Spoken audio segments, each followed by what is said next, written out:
I'd like to call to order the regular meeting of the acting president and board of trustees for the village of Burr Ridge. It's January 14th, 2018. Our first order of business is the Pledge of Allegiance, and today we're honored to have Girl Scout Troop 776 from Pleasantdale Middle School. Troop leaders are Giovanni Barato and Dawn Parente. The troop consists of 17 fifth grade girls 10 and older. They are working on their citizen badge, which requires them to learn about politics and local government. So at this time, will the Girl Scouts come up and lead us in the Pledge of Allegiance?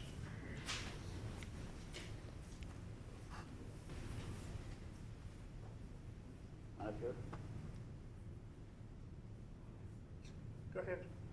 I pledge allegiance to the flag of the United States of America and to the republic for which it stands, one nation, under God, indivisible, with liberty and justice for all.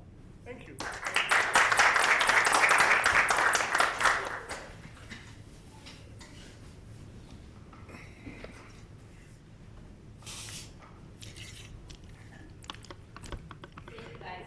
Thank you. Thank you. Next order of business is roll call. Trustee Francis. Here.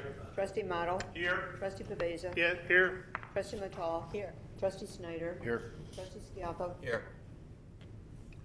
Next item is resident comments. Are there any residents that want to address the board before what they're basically here for is on the agenda? Is there at this time? Yes.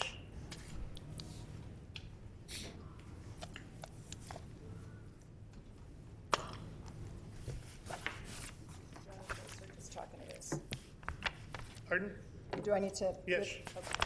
Okay. Good evening, Yvonne Mayer, Burr Ridge resident. I see on the agenda that you're discussing an ordinance regarding the appointment of the interim village presidents. So I would like to ask you guys, before you undertake that business, if you could respond to a letter that I sent you following the last meeting.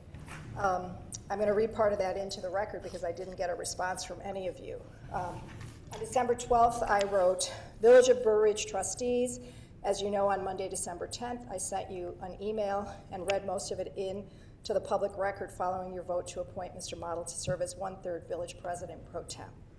Everything I presented was true and accurate, largely Mr. Model's own injudicious language. I urged you by email not to appoint a person to be the face of the village who had behaved so unprofessionally in the past, divided our community, and publicly attacked taxpayers and other elected officials in a manner unbecoming of a person who wants to lead the village of Burr Ridge. Unfortunately, you went ahead and appointed him 1/3 trustee.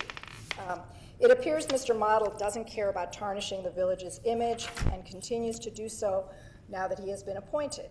But worse, he has now slandered me and other neighboring community residents by making false statements and casting us in a false light. Mr. Model was interviewed by the Chicago Tribune reporter Jesse Wright, who wrote an article in which he claimed he had in the past called me as well a rabid animal, although he never had, and also said that he had done so because individuals, including me, had threatened him and his safety of himself and his family. So, to my knowledge, until Mr. Model was interviewed by Mr. Wright, he had never called me a rabid animal. Instead, my public comment regarding this specific name calling was based on the following comment Mr. Model posted on the neighborhood media site called Nextdoor, and I sent you a screenshot of that, where he said, quote, "But of course we know Vote Yes loves discriminatory behavior and vigilante justice. Just look at how the blank and blank families," I'm not going to name them right now, "like rabid animals, have attempted to dish out their own version of justice in order to maintain the inequalities in District 86 that harm children every day." These upstanding families that he names in the online post on Nextdoor were attacked by him because one kicked over a Vote No sign and one removed illegally placed Vote No signs that Mr. Model's Vote No committee had placed in public byways and then videotaped people removing them, after which he reported them to the police and threatened to file criminal charges for stealing his property. As for me, I did not and was not accused of removing these signs, illegally or otherwise, nor did I or anyone else threaten his family's safety or otherwise behave illegally during the D86 referendum campaign. By using the phrase rabid animals and making these statements, he is casting me and others in a false light, indicating that I engaged in unlawful campaign activities. So his falsehoods need to be corrected on the record. I requested a retraction, which I have not yet received, and I am urging you to demand this from him. Thank you. Mr. Chairman, may I make a response? Pardon? May I make a response?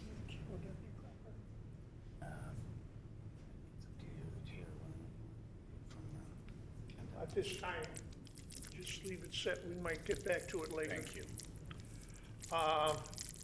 Any other residents? Yes? I wasn't ready for that.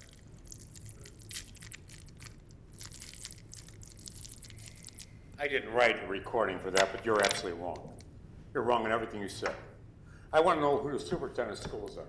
$166 million in Hinsdale South. Now you need reparation. I want to know one question.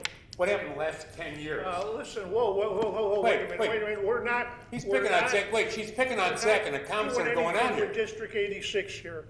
I think that's wrong. Why is it wrong? Time. Explain to me why. Albert, explain to me why. She's taking an attack against Zach. That's absolutely wrong. There's no reason to do this. I Sir, listened to this sir. last conversation a week ago. I listened John, a month wait. ago. We have not John, had a conversation. John, Can wait you a stop minute. for a moment? He's trying to address you. As soon as he addresses you, you'll be allowed to make a comment. Good, humor me. Go ahead. I'm just saying, I don't think, and I think that's part of the problem, District 86 business should not be brought up at our board meetings. That is something else. You let it happen a month ago. Pardon? It happened a month ago. Why not now? How did we do it a month ago? Bring it up to school. The problems with Zach, the comments that were just made.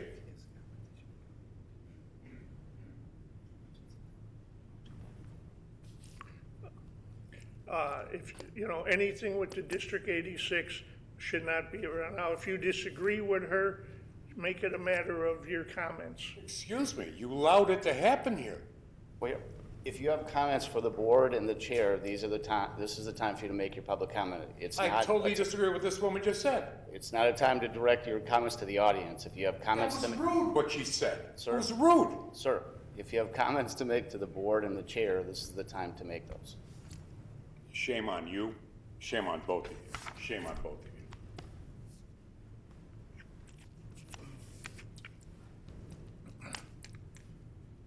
Yes? I have comments to make in regards to stereogenics. Pardon? I have comments to make in regards to stereogenics. Okay, well, wouldn't you rather wait till we put our report in on it? There is an item on the agenda concerning that, Okay. okay? I better do it now, I think. Okay.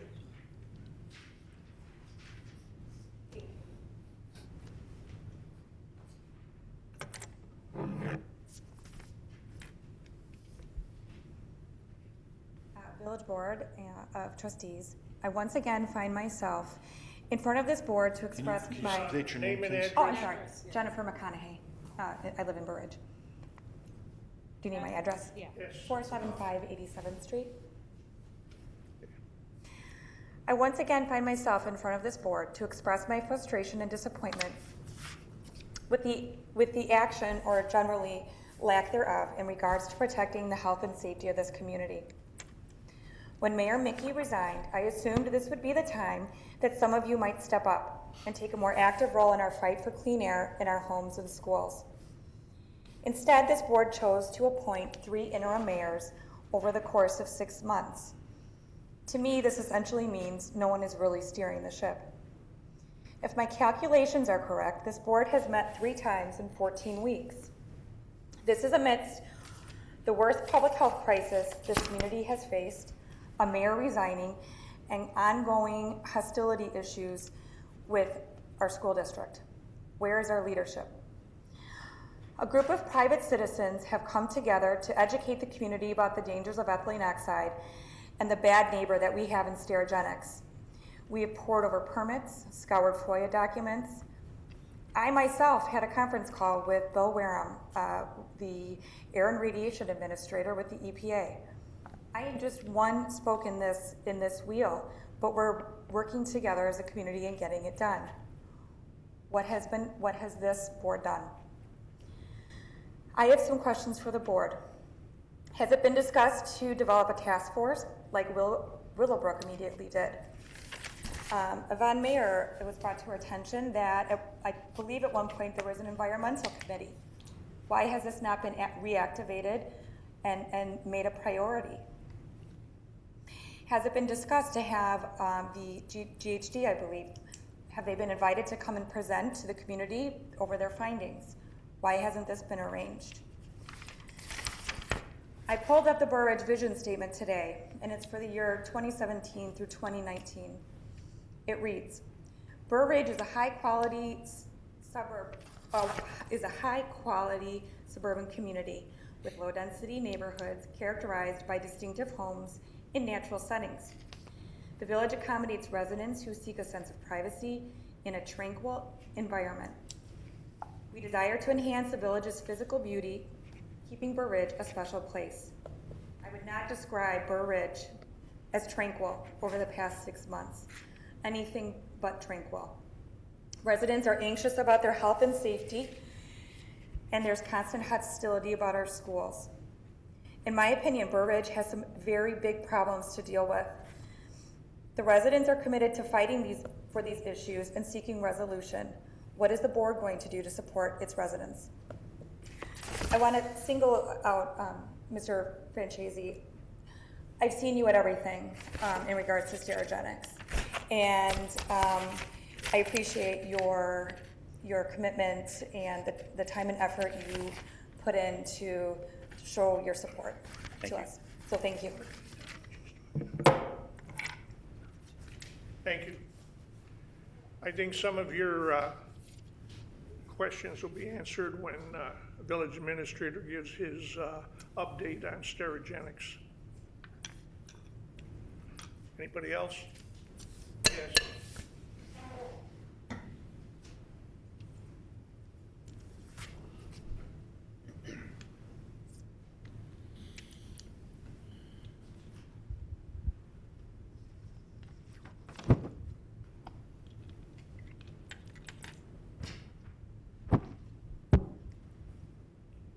Good evening. Happy New Year. First time you guys have met this year. I've got a couple of topics that are bothering me. Some are old, some are new. Excuse me, can you start with your name and address, please? Thank you. Very good question. Thank you. Snyder. My name is Richard Morton. Thank you. Lake Ridge Club. I lived in Burr Ridge for 30 years. There have been a couple of comments attributed to trustees tonight that I've heard myself at various meetings that I want to address to make sure they're not continuing.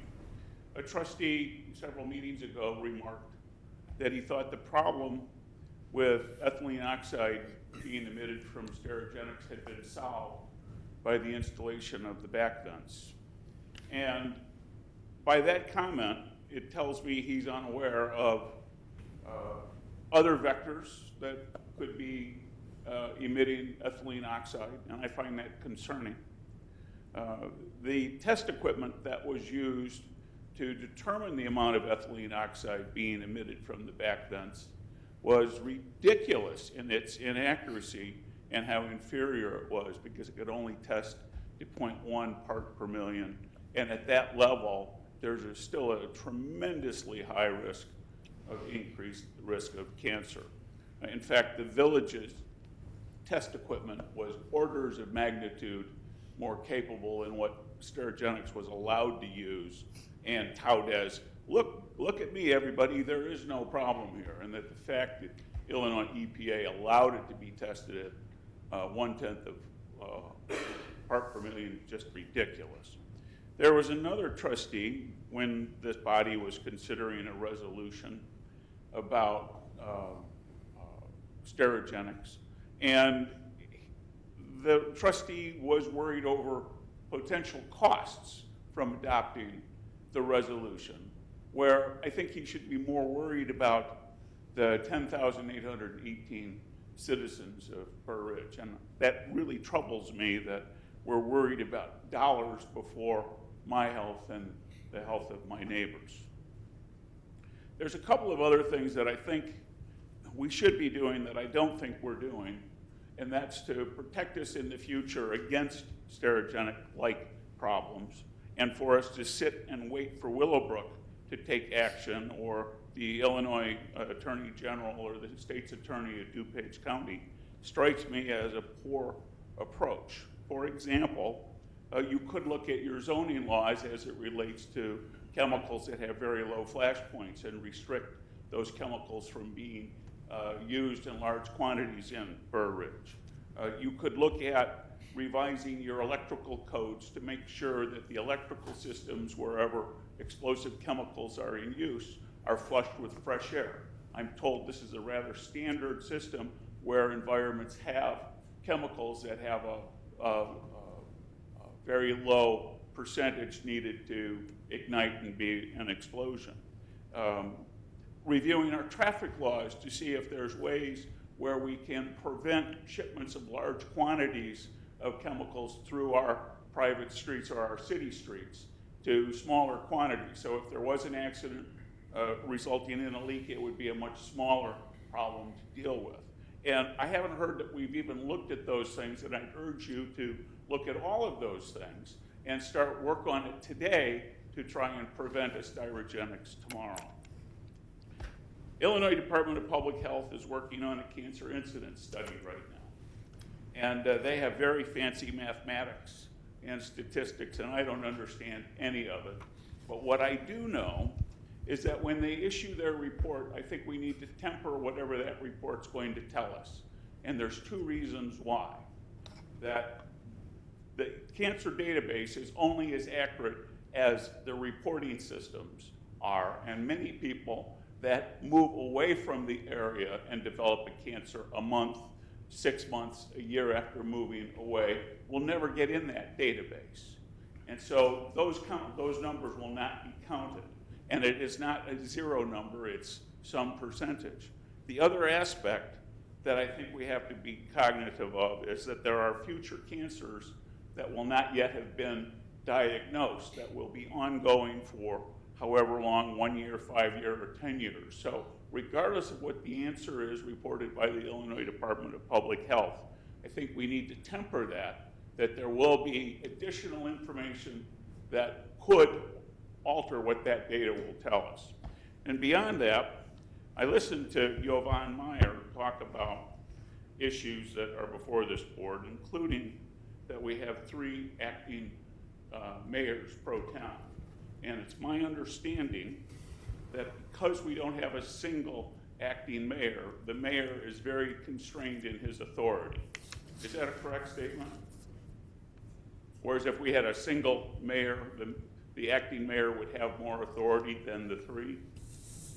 Well, we had a meeting, and normally it's the senior trustee, which would have been me, but somebody else wanted to act as mayor for a while, and rather than create a major problem, we decided to do it this way. I understand that, but by doing that, the acting mayor for the 12-week period doesn't have the same authorities if there had just been one. Is that correct? They have the same authority, Same authority. yes. Okay, that's not my understanding in communication with the village, but I will take note of that. Thank you very much. You're welcome. The one comment I will make is a lot of what you said is very true, but the way I look at it, the way the attorneys are going after it, they're going to dig up everybody they can find to add to the class action suit. I'm not sure what point was that addressing? But you were saying about how do we know the people that will have cancer in the future that moved away with I cancer? understand. I think that would be an almost impossible situation, though. Not- And the unknowns, the ones that don't have cancer right now, will never know. Anyways, thank you. You're welcome. Yes?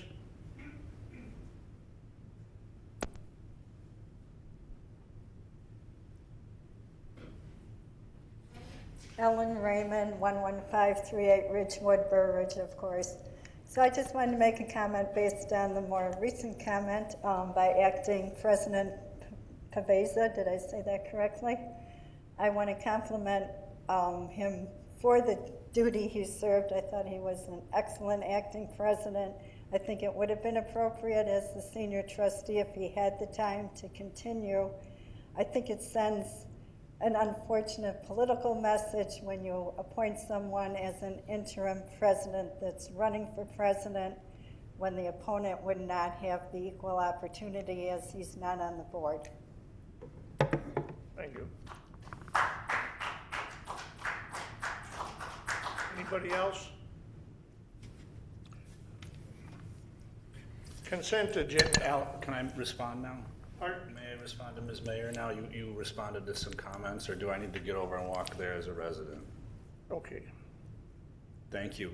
So, you know, I've been careful to keep D86 out of my conversation here at this board. I really have not brought it up. We had a schools committee look at some issues a few months ago. Once that was done, I have not responded to these.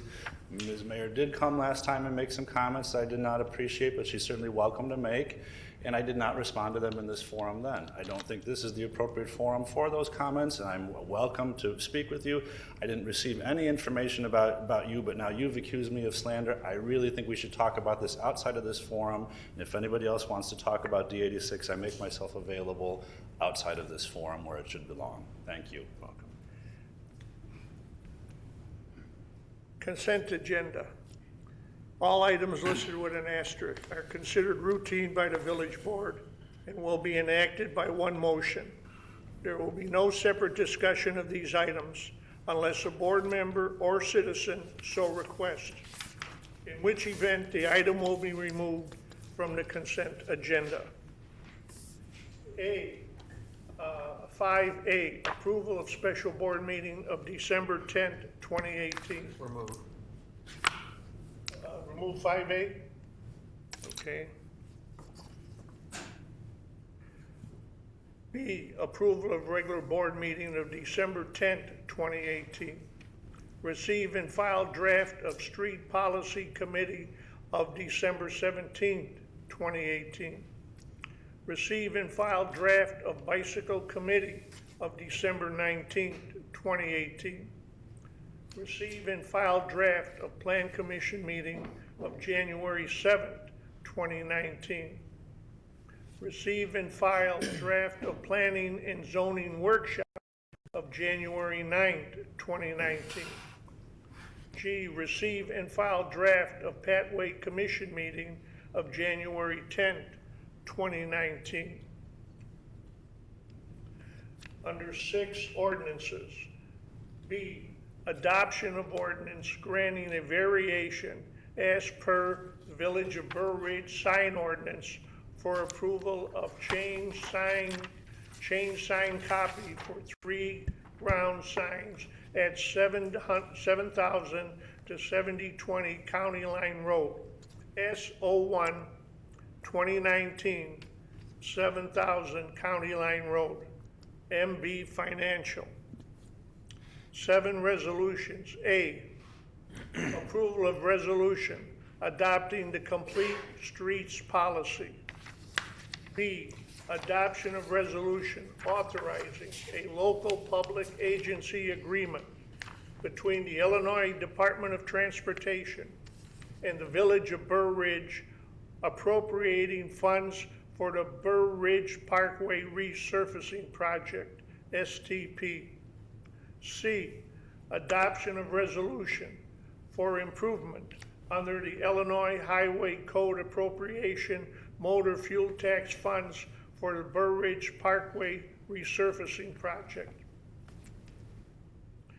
8G, acknowledgement of withdrawal of request for a variation to permit parking in the side and front yards in a manufacturing district, V01 2019, 8300 Madison, MB Financial. H, approval of request from Pathway Commission to hold public hearing for consideration of Garfield Street sidewalk. I, approval of recommendation from Village Administrator to pay 2019 IRMA premium from IRMA Excess Service Credits Funds.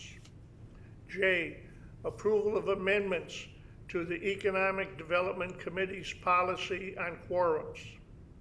K, approval of recommendation to award contract for tree trimming services to Winkler's Tree Service Incorporated in an amount not to exceed $48,320.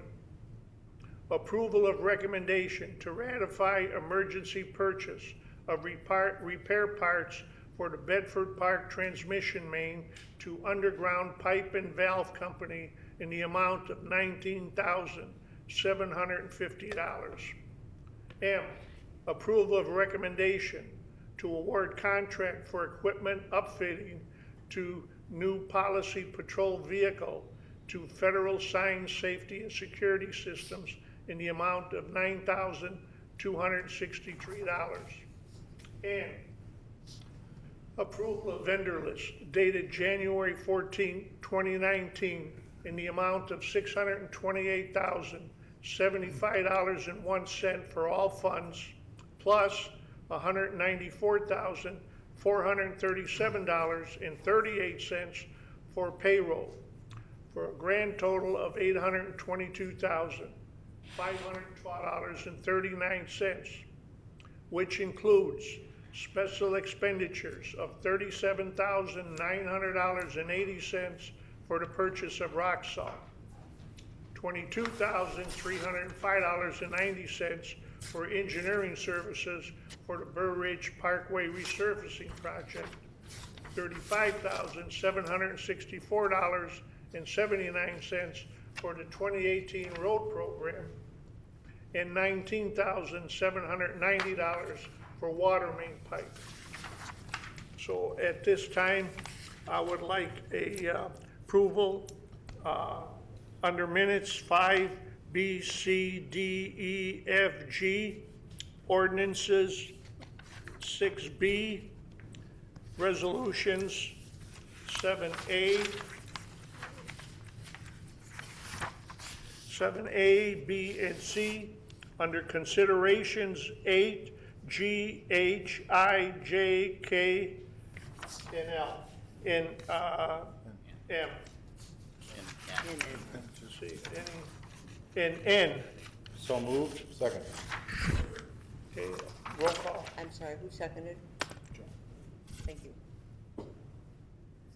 Trustee Model? Yes. Trustee Snyder? Yes. Trustee Skiappa? Yes. Trustee Francis? Yes.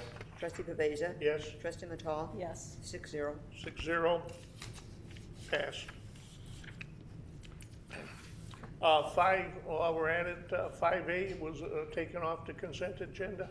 I just want the record to reflect that I did not vote for the consideration of action to fill a vacant seat on the Board of Trustees. Pardon? The minutes were mistaken, and they indicated a 6-0 vote, and it should have been a 5-1 vote, with Trustee Skiappa voting no. Oh, So you want to make that amendment to the minutes? Yes. Okay. okay, make that amendment. Yes.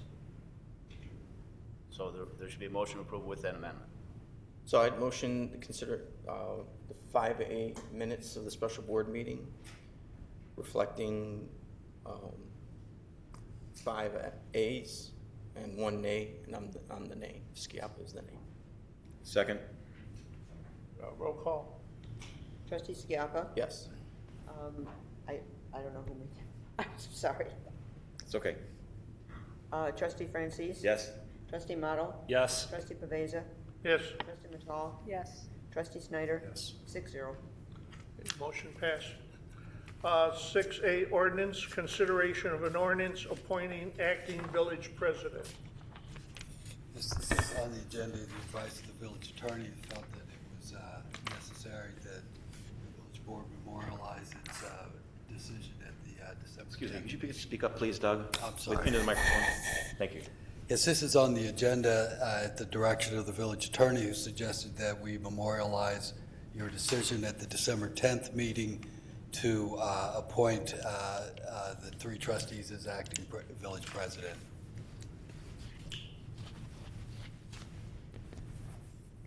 Any comments?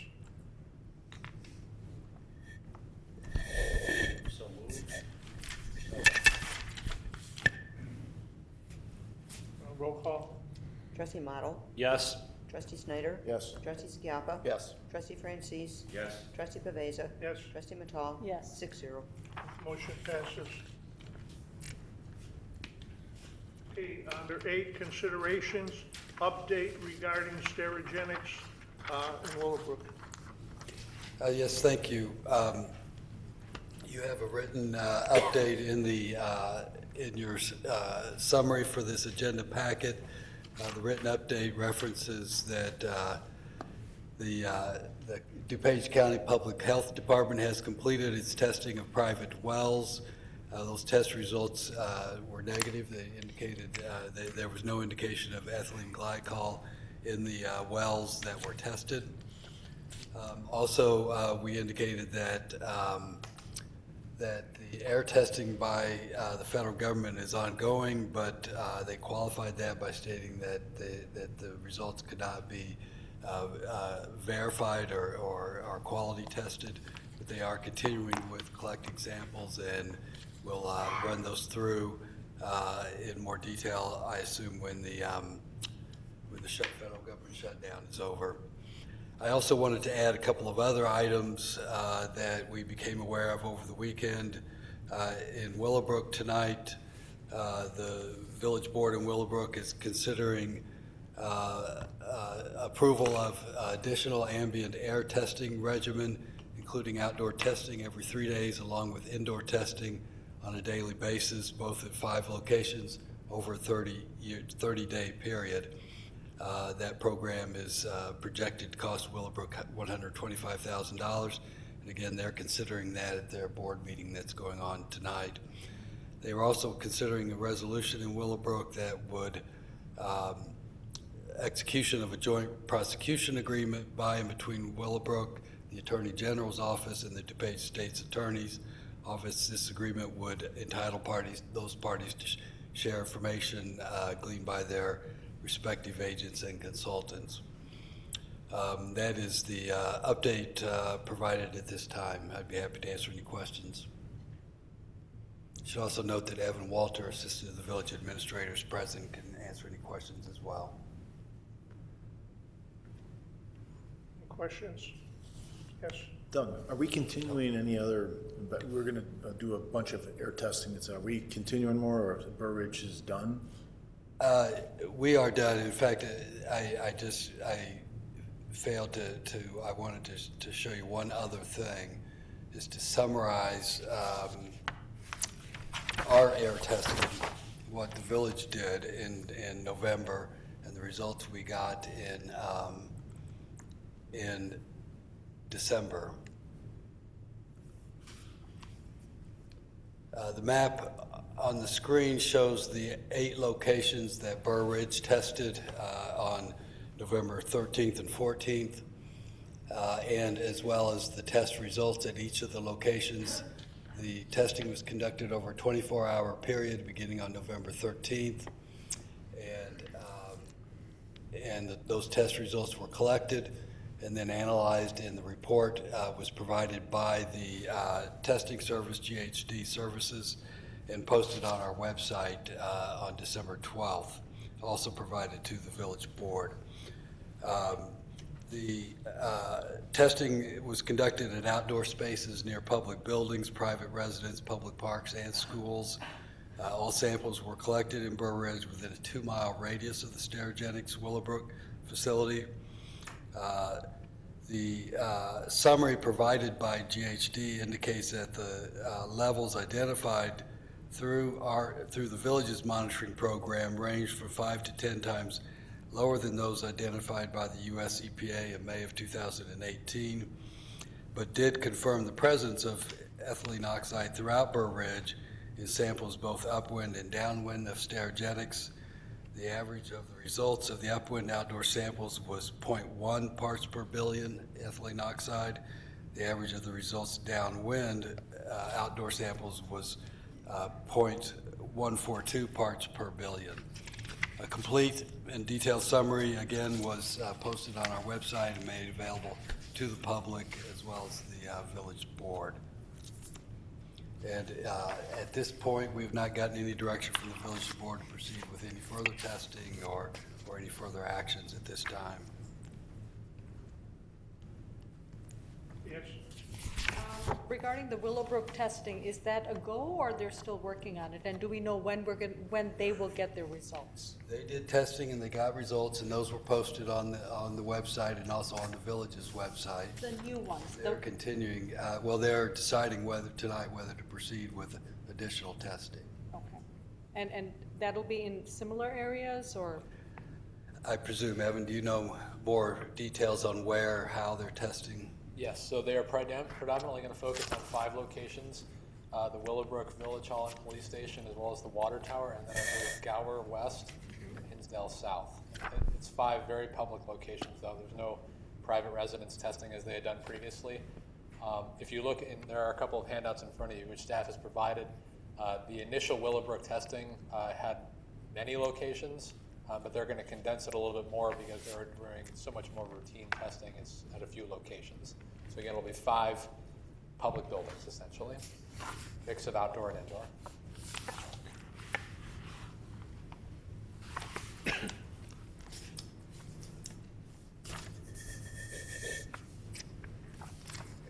Any questions? Any questions from the audience?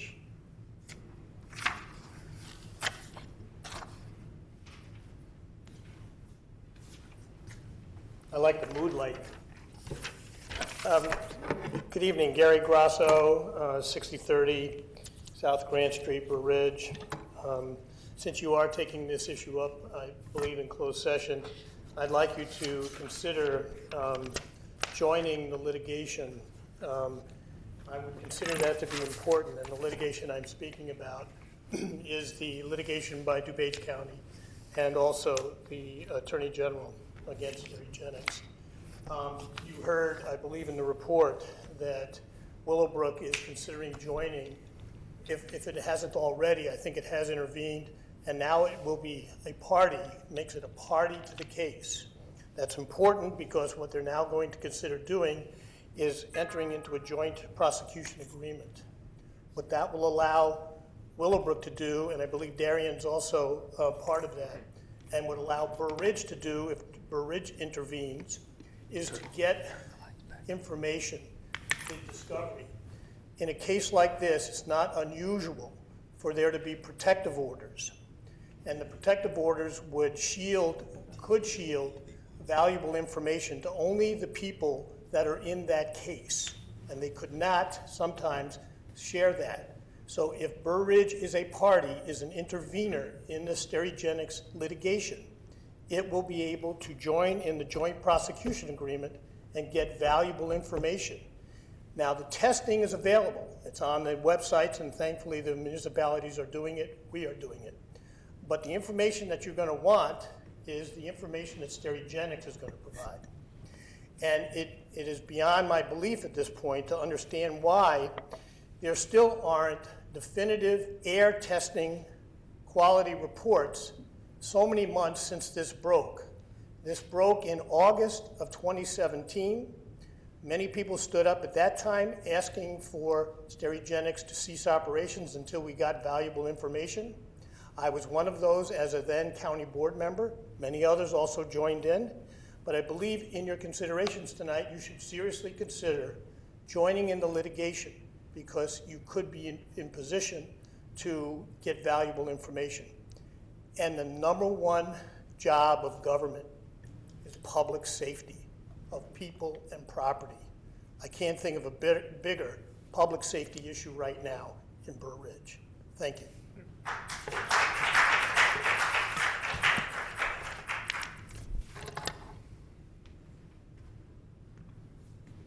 Anyone else? Yeah.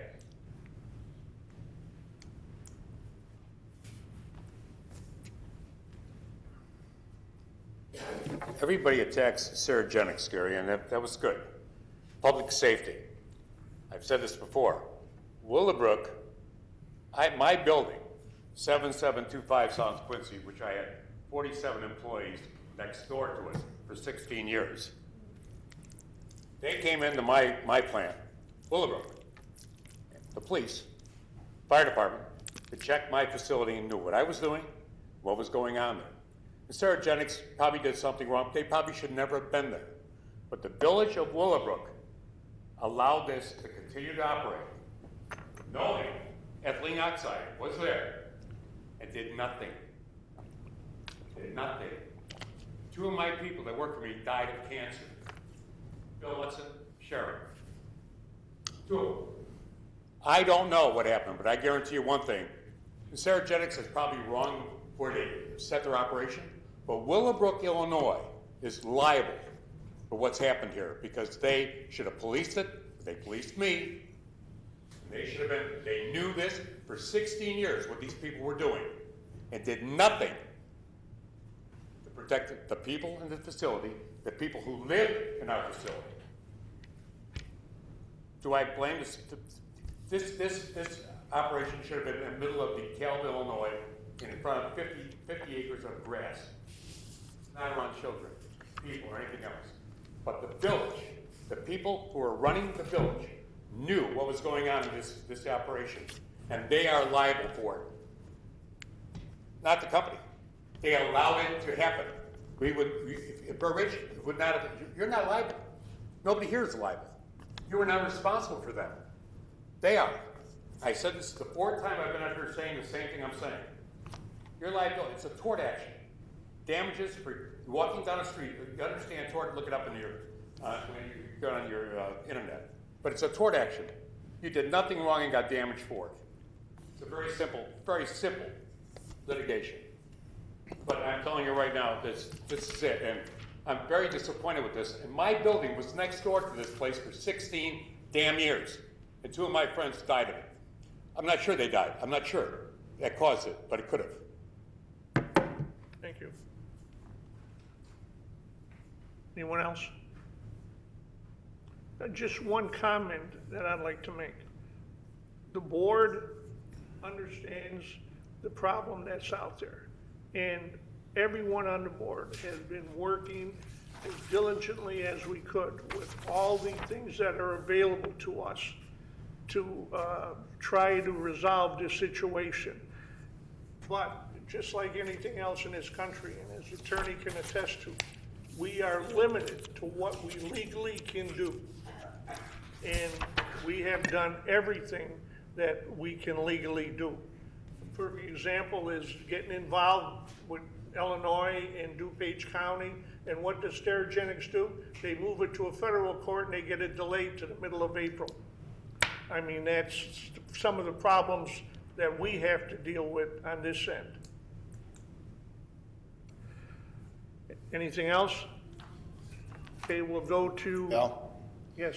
I think that everyone should know is when we discussed this, and it was brought up with what Mr. Grasso brought up, we had a closed session with our attorney to go over what the options were with regards to joining and such, and we were advised via our attorney, which works for us, you and I and everyone else, on what to do. So we've all discussed it via our attorney, because that's what we have to do. So it's not like we've just sat there on our hands, just looking and waiting, just so everyone's aware.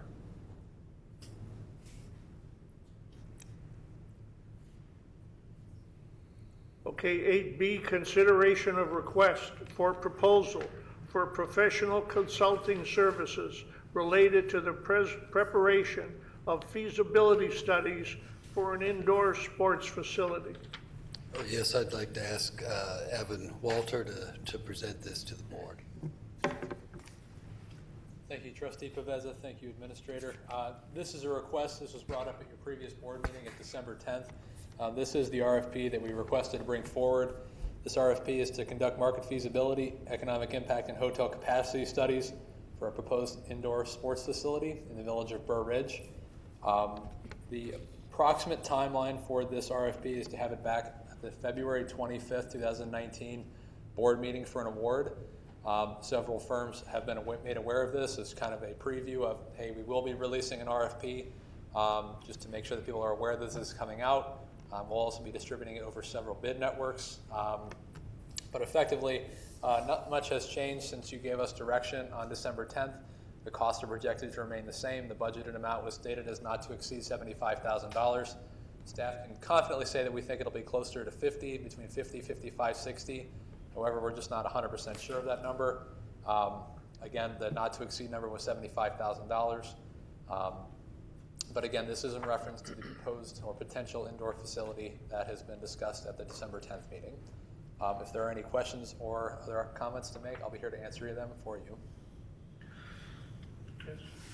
And this would be paid out of hotel motel? Correct. This is in pursuit of a overnight tourism generating pursuit, so this can be paid entirely out of the hotel motel fund. While we're on the subject of financial concerns, I appreciate you bringing that up.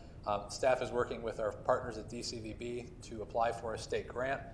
If awarded, and I stress if, we don't have this award yet, it would entitle to the village up to half of the cost that we had spent on this study to be reimbursed to us. So we would have to pay out the entire, we'll just call it $60,000 to pay for this study.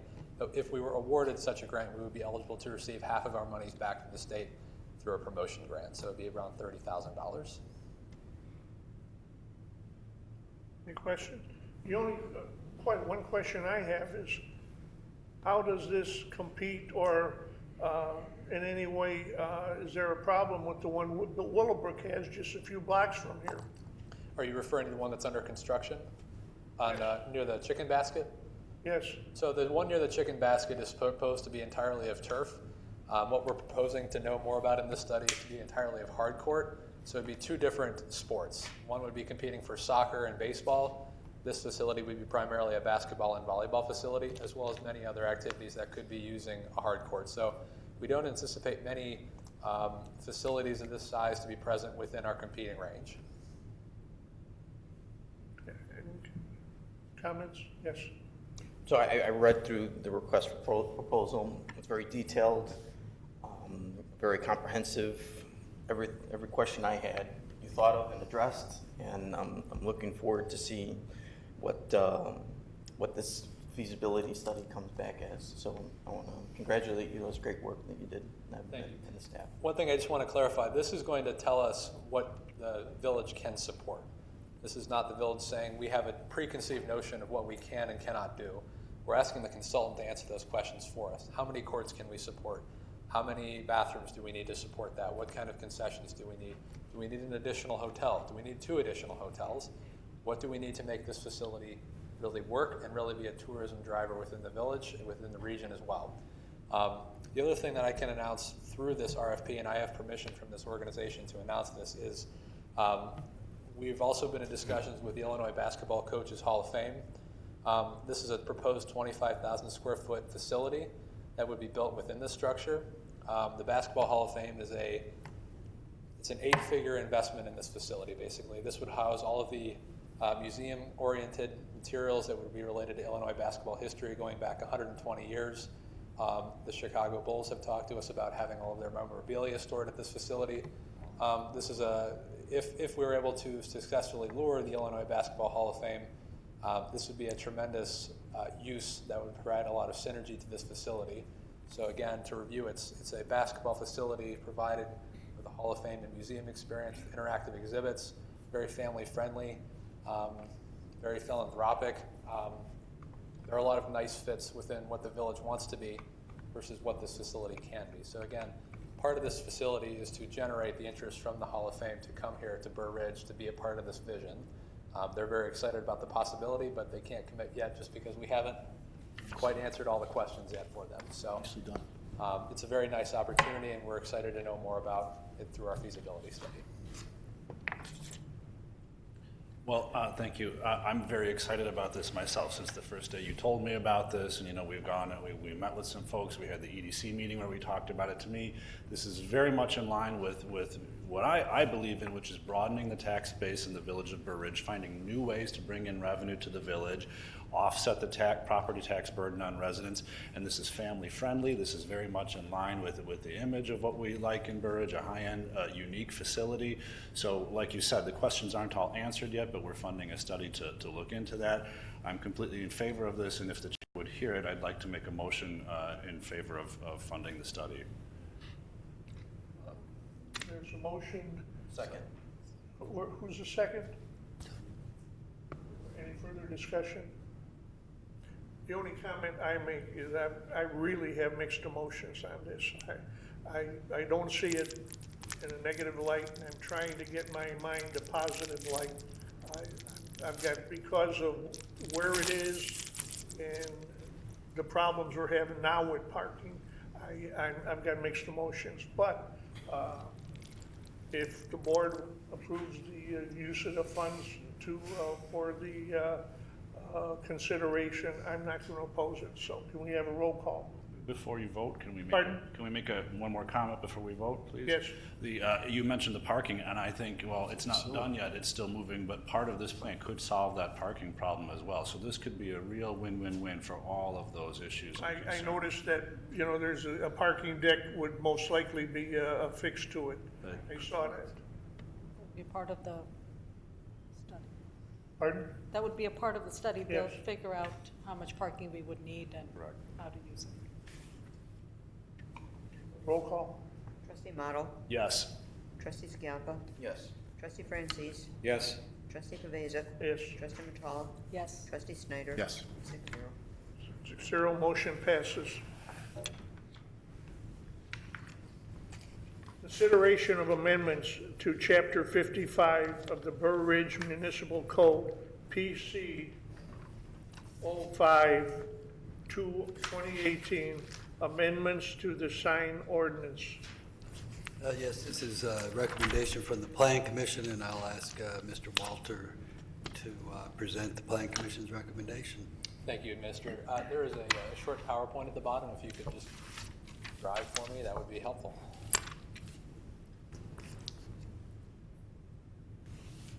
Thank you. So as stated by Trustee Paveza, this is PCO 5-2018. These are proposed amendments to the sign ordinance. This is something that the Plan Commission has been working on for the better part of a year. We've had a total of 6 meetings on this particular discussion, so not to say everything is fully vetted, but the Plan Commission did give this great consideration in bringing these amendments to you. So again, this took the better part of a year to get to us tonight. Next slide, please. There are 4 major purposes for these proposed amendments. The first is simply to alleviate the need for recurring variation requests. Signs are very fixed. You get one sign and you get a very specific amount of square footage. Well, there are a lot of exceptions to that rule in Burr Ridge in terms of what development yields. I'm thinking particularly of the Oak Grove subdivision, which is the Cadence Preschool, the bank, and the MP Financial Bank at the corner of Veterans and County Line Road. There's actually 3 properties on one lot of record, which means that they're only allowed to have one wall sign throughout the entire property. But there are 2 banks and a preschool there, so what happens? We have variation requests come through. The sign ordinance is very good for dictating policy to 95% of the village, but there's always that 5% that needs that consideration to make everything work on a development basis. The other part of this is that we consistently see some types of variations come through that are routinely granted, and as the Plan Commission has advised staff, they have asked that if these variations continue to come through and they're continually approved, that we look into amendments to solve them, because it appears, as we learned from our training this past week, that should be something that maybe should be the rule for everybody. So again, we have done a lot of recurring variation requests, and some of these are in part to solve them. Second purpose is to create a more business-friendly and flexible regulations at multi-tenant properties in the office and manufacturing districts, and I'll get into a little bit more of these as the slides go on. Third is to increase clarity for prospective tenants as to the amount of signage they're able to access. And finally, this is just an opportunity to create new opportunities for property identification. We had a lot of variations come through for people looking to put an address sign on their property that was visible from the street. To have an address on your building is pretty critical. If the emergency services are coming by, it's important to know where they're at and what the building is that they're trying to identify. Next slide, please.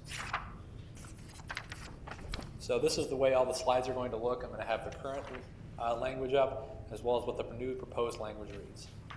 The First Amendment, there are 5 total. First Amendment expands the number of permitted wall signs from 1 to 3, depending on the number of tenants in office and manufacturing districts. So at this current time, in lieu of a permitted ground sign, you're permitted 1 wall sign for each street frontage at a building in an office or manufacturing districts.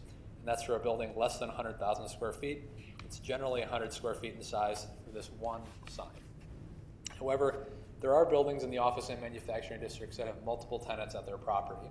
And so, just to use an example, if we have an empty building that can house 3 tenants, under the current rules, the first tenant in is allowed to access the 1 wall sign rule. So you have a manufacturing district and a building within that district, the first tenant is allowed to put up the only wall sign that's permitted. The next 2 tenants that come in necessarily have to get a variation to put any wall sign up, because the current code only permits 1 wall sign to be allowed per building. What the new amendments permit is for each tenant permitted to have wall sign up to 3 in total. So 3 is the cap. We don't have 20 signs on a building. Planning Commission identified 3 as being a wise cap for buildings less than 100,000 square feet in total. Now, calculating the square footage of the sides of each sign is as simple as measuring the linear street frontage of the property and dividing it by 3. And you're allowed to have a minimum of 50 square feet, but the sign shall not exceed 75 square feet.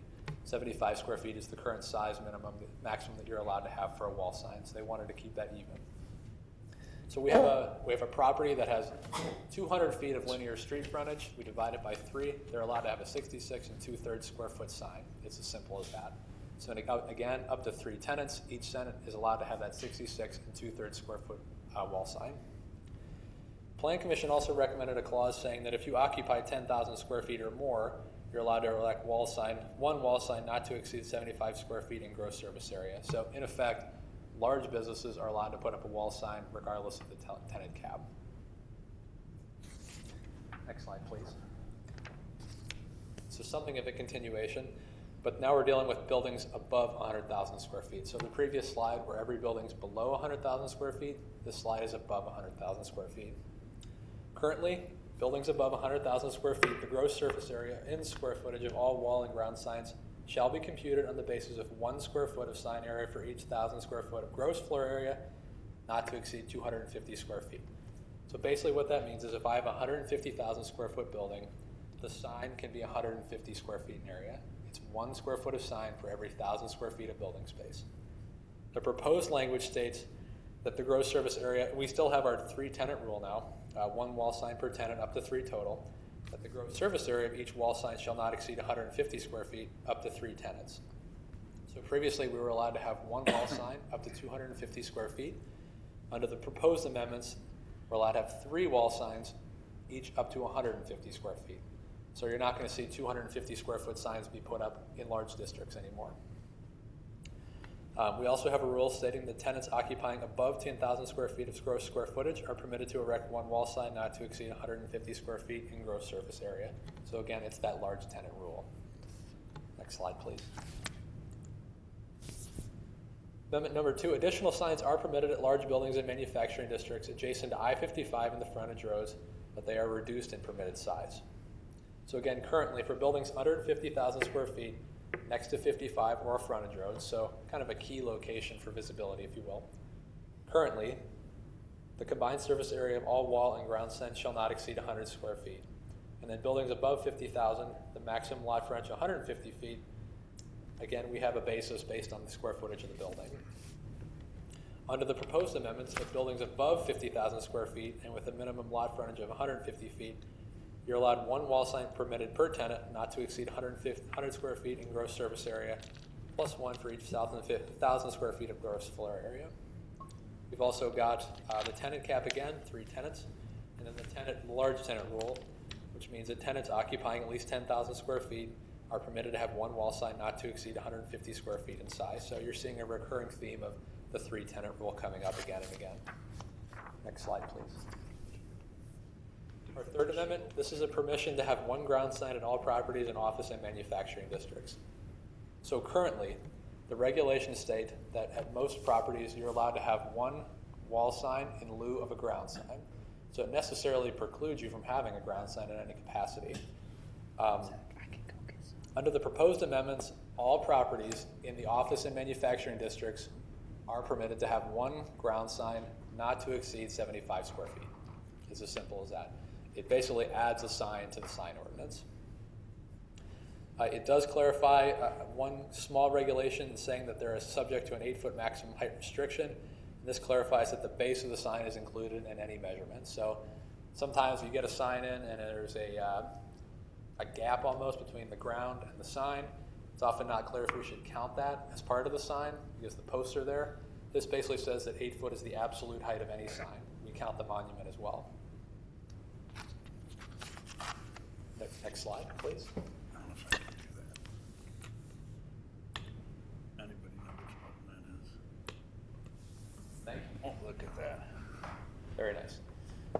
amendment, this expands the street number and prefix sign exemption in office and manufacturing districts. So I referred to this a bit earlier. Right now, per the fire department, address signs and private nameplate identification signs, where such signs do not exist, are permitted when such signs do not exceed 2 square feet in area. So 2 square feet is really 1.5 feet by 1.5 feet in a box. What this is basically saying is now that you can have one address sign on your property containing only numbers indicating the building's street number and prefix, so that 16 west, 10 south, that numeric address anomaly that we have here in Burr Ridge, that will count as part of that prefix, which can be no more than 25 square feet at this time. So again, we've gotten a lot of variation requests for this type of sign in the past because it's counted as a wall sign. Thank you, Doug. And the Fifth Amendment finally expands by a little bit the conditional wall and ground signage at hotel properties and office and manufacturing districts. Essentially, the old regulation said that you could have 250 square feet of signs, but you could exceed it to go to 300 for conditional purposes. The proposed rules simply make 300 the cap.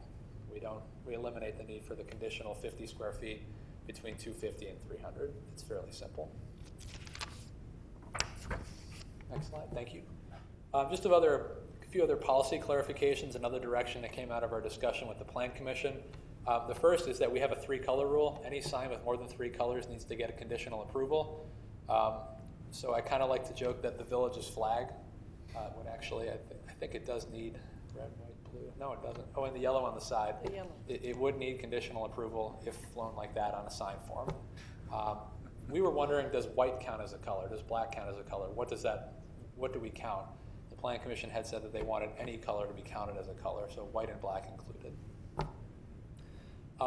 We had also proposed amendments which would allow for larger premium ground signs, but the Plan Commission simply said that those amendments were not desired at that time. Basically, the idea was if you put a ground sign in the ground and you did landscaping and a whole bunch of other nice things, you could get a larger sign. It was just simply too challenging to quantify what that would mean in terms of landscaping and the like. And finally, the Plan Commission gave staff direction to have a separate consideration of including an amortization policy in the sign ordinance. Basically what this means is if you own a sign on a building and it's non-conforming, we would give you a period of time to get the useful life out of your sign before we make you come into a compliance. If we don't allow that, it's considered a taking, and we don't want to get involved in the taking at this time, nor do we ever want to get involved in that discussion. So those are just some other clarifications and policies and other direction that came out of this discussion. I know I've thrown a lot at you in 7 minutes. I'm sure you have questions. I'm here to take them for you. Thank you.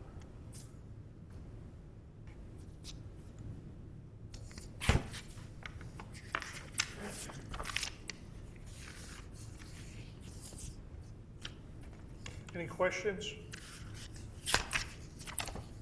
I just want to applaud you. It's done very well, and there's a lot of logic behind how everything is so that it's consistent. And I think when we drive around Burr Ridge, you're going to see that consistency, and it'll all look very a part of a big picture. Well planned. I have to give credit to the Plan Commission. They really did have a lot of serious discussion about this topic. Signs are an important part of any town. Signs done right can be hard to do, and I can say the Plan Commission has given us very clear direction on how to construct the sign ordinance amendments before you. Lots of detail in there. Certainly. Good detail. Yes. We go back to Amendment 1, please.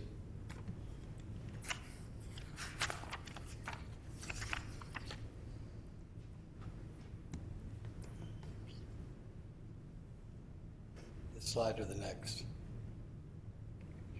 Enlarge it, please. So, as I understand it, for a building that's less than 100,000 square feet with one tenant, they'll be allowed one sign, is that correct? That is correct. And that's not changing?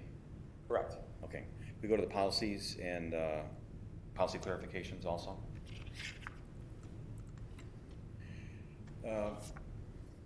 So the policy would be then to allow owners of non-conforming signs to keep those signs till they fail, and then replacement signs would be required to be brought into conformance. Is that correct?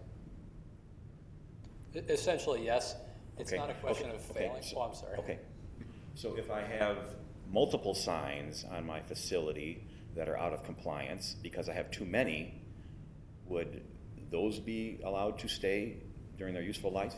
If they were put up under compliance and the village changed a rule that they would be then not in compliant, they would need to be brought into compliance over a period of time. So Okay, so what if they were put up not in compliance, in violation of the sign ordinance today? Would they still be allowed to stay? no, anything put up out of compliance is able to be brought down today. Okay, very good, thank you. And if I could just clarify, Evan, I believe that's for future consideration, that's not part of this ordinance. Correct. Amortization is going to be a separate consideration for the Plan Commission. It's not included today, part of direction. Thank you. Was this given to the Plan Commission to get their input? Yes, that they were the ones that are bringing forth these recommendations. So this has all been The EDC saw this they had the idea of it about a year ago, and it was much more concise. Any more questions? This is what staff also recommends. Yes.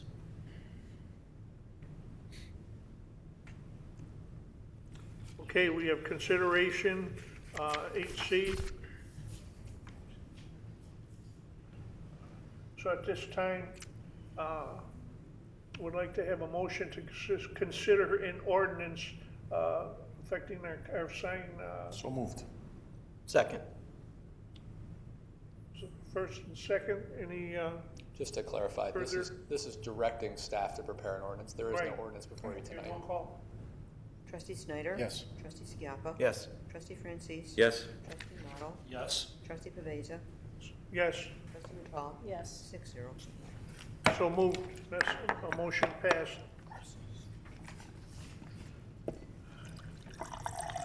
Consideration of Street Policy Committee recommendation to approve the 2019 road program. Yes, I'd like to introduce Public Works Director, Village Engineer Dave Preissig, who will present the Street Policy Committee's recommendation regarding the 2019 road program. Thank you, trustees. There, slide shows up. It's a program that we're going to talk about. The gist of this is that there's a $57 million asset out there, and this is the projects, plans, and programs that we have going forward to maintain those. That $57 million asset is the 2017 financial audit of the village that gave our street network that value. So it's asset preservation is certainly something we take very seriously. It's an asset that's enjoyed and shared by all those that live, shop, dine, and do business in Burr Ridge. So it's something that we're going to do very carefully going forward. So what you're going to hear tonight is a little bit about our projects and programs in the past and how we got there, how we manage and maintain it currently, and our plans for the future. So going back through 2018 was a very robust year for the road program. We resurfaced and patched over 2 miles of streets at a cost of about $712,000. That included about $40,000 in stormwater improvements on Pepper Mill Court. We patched up water main breaks to the tune of $26,000.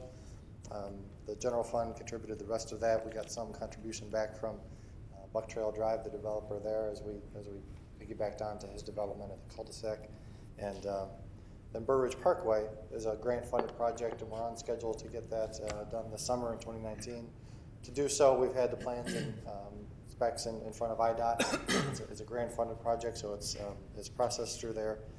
Engineering was completed in the amount of $84,000. Total impact to the general fund then with that $84,000 engineering services and $646,000 from the general fund in the road program impacts about $730,000 for the general fund. That's about $25,000 under the budget that was amended back in August of 18 that increased the road program. So how do we do the road programs going forward? Again, it's $57 million that we manage very carefully. Is that the gist of it is pavement preservation, getting the right treatment down on the right street at the right time. And this graphic kind of shows that again, that rather than let things deteriorate to a point that it becomes more expensive to rehabilitate, small amount of treatments, relatively inexpensive, can be done periodically through the life of that pavement to maintain its serviceability. We do that every 2 years, visually inspected on a biannual basis with a very consistent evaluation technique. That was last done in 2017. We're going to hit that again this summer in 2019 with our engineering intern. So that's really the basis of our pavement preservation.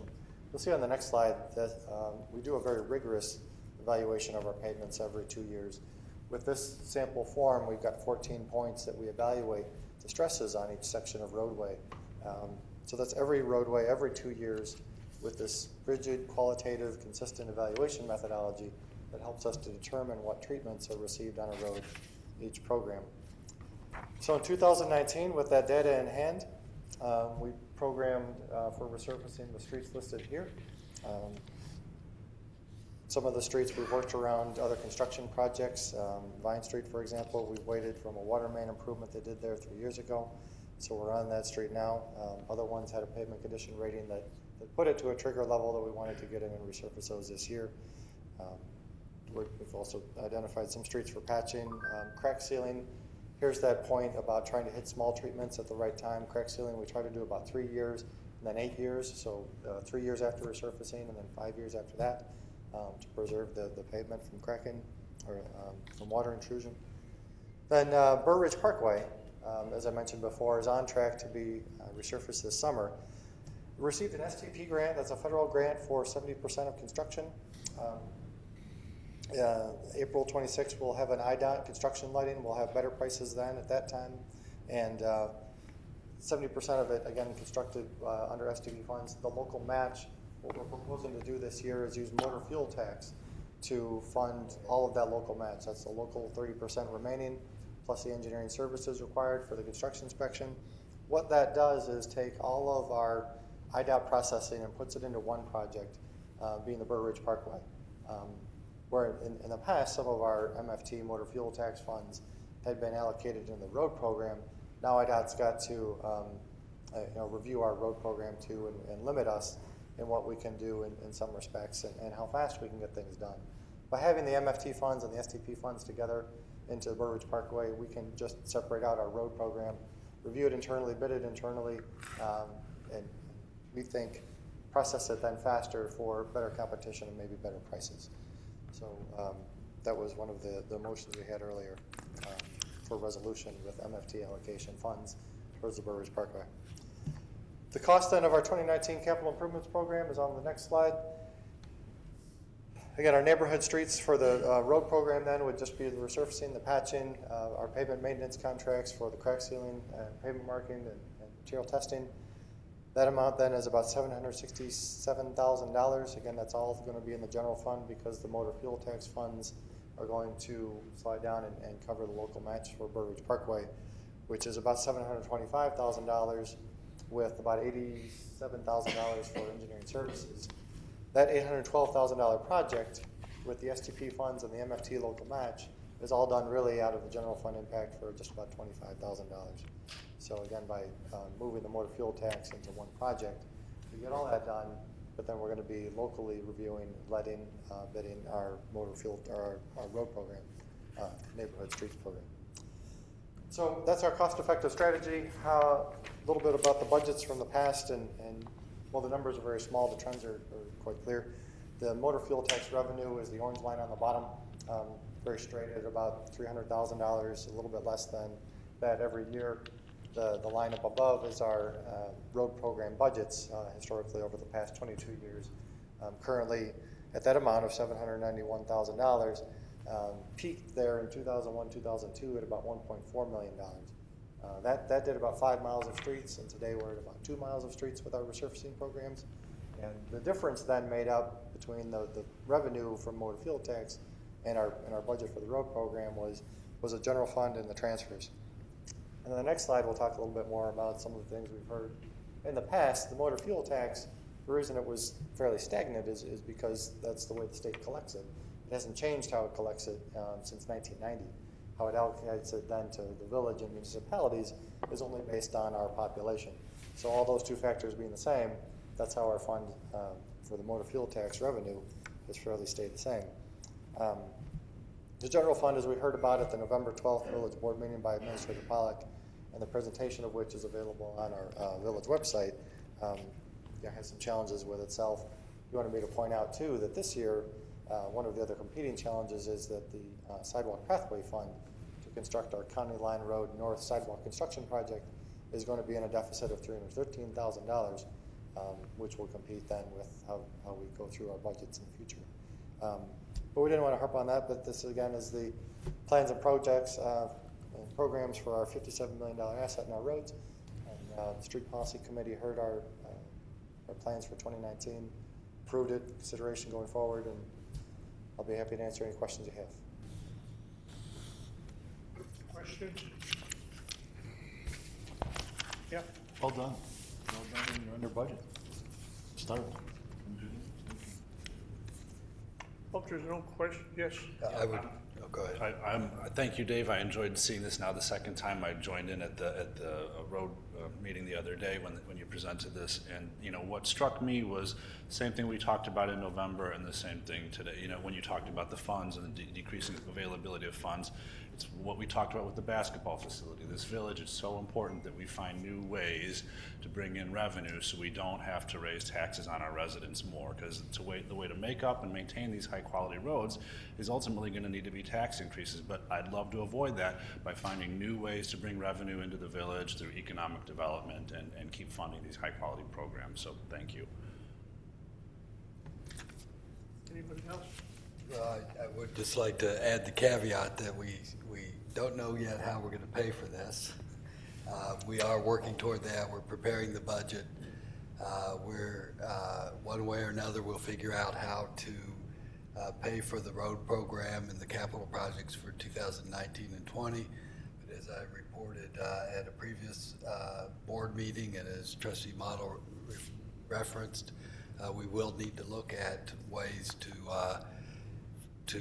find a more reliable source of revenue for our capital projects, whether that be economic development or otherwise. But you'll be hearing more from us at the next village board meeting, January 28th. We'll begin the board meeting review of the budget. We've already been working on it for over a month now at the staff level.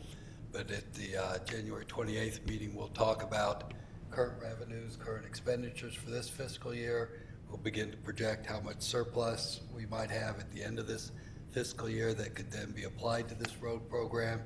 We'll also be talking about new programs and new ways to hopefully save some money next year to go toward this road program. But that will all be happening here in the next month or two. But in order to get the engineers going, we want to go ahead and ask for your approval of the 2019 road program. Yes. Yeah, now that I heard that comment, I have more questions. So I think hopefully what you mean, you can clarify it. It's not that we don't have the money to pay for this. We have a very healthy reserve in the village, well above our stated reserve policy. So we have money to pay for this. It's just not an infinite bucket of money. Is that correct? That is correct. So I wouldn't want anyone to think that we were irresponsibly voting on anything without the funds to pay for it. So we do have it in reserve in the village, but the reserve is limited. And again, it underscores the need for new revenue streams to keep us doing these great programs. Yes. Well, we'll have a second opportunity to go over this during our budget. So we are approving it now, but when we go over our budget, it'll be a line item on our budget, and if it's something that we need to address and move, we can do so. So right now, I'd like to make the motion to move forward with the Street Policy Committee. I'm part of this, the 2019 capital program. I think we've got the best streets in western suburbs, and I think it's because of this aggressive road program that we have. My neighbor across the street came from Evanston, and he clamors about our streets here in Burr Ridge. So it's a great program. I'm looking forward to finding a way to budget for this for the next fiscal year, and I'd like to motion for the proposed 2019 capital program. Second. Could I have a motion to approve the 2019 road program? Motion to approve the recommendation that's made, the specific recommendation from the committee, right? So moved. Okay.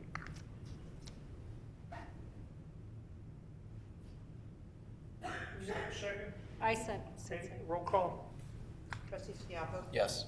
Trustee Matal? yes. Trustee Pavesa? Yes. Trustee Model? Yes. Trustee Francis? Yes. Trustee Snyder? Yes. 6-0. Motion approved.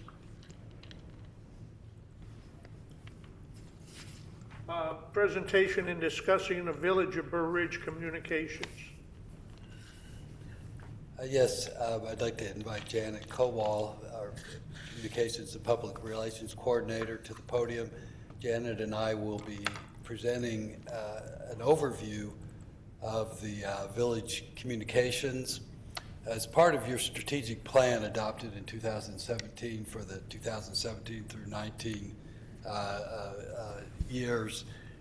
One of the goals of the board was to look at communications, to do an overview of how we communicate with the public, with our residents, with everyone else, and develop some policies and guidelines that may lead us to improvements in how we communicate. So Janet and I have put together a slideshow. We'll take turns presenting this to you. We invite questions at any point in time. Interrupt us if you have questions on a slide or comments even, or suggestions, and we'll make note.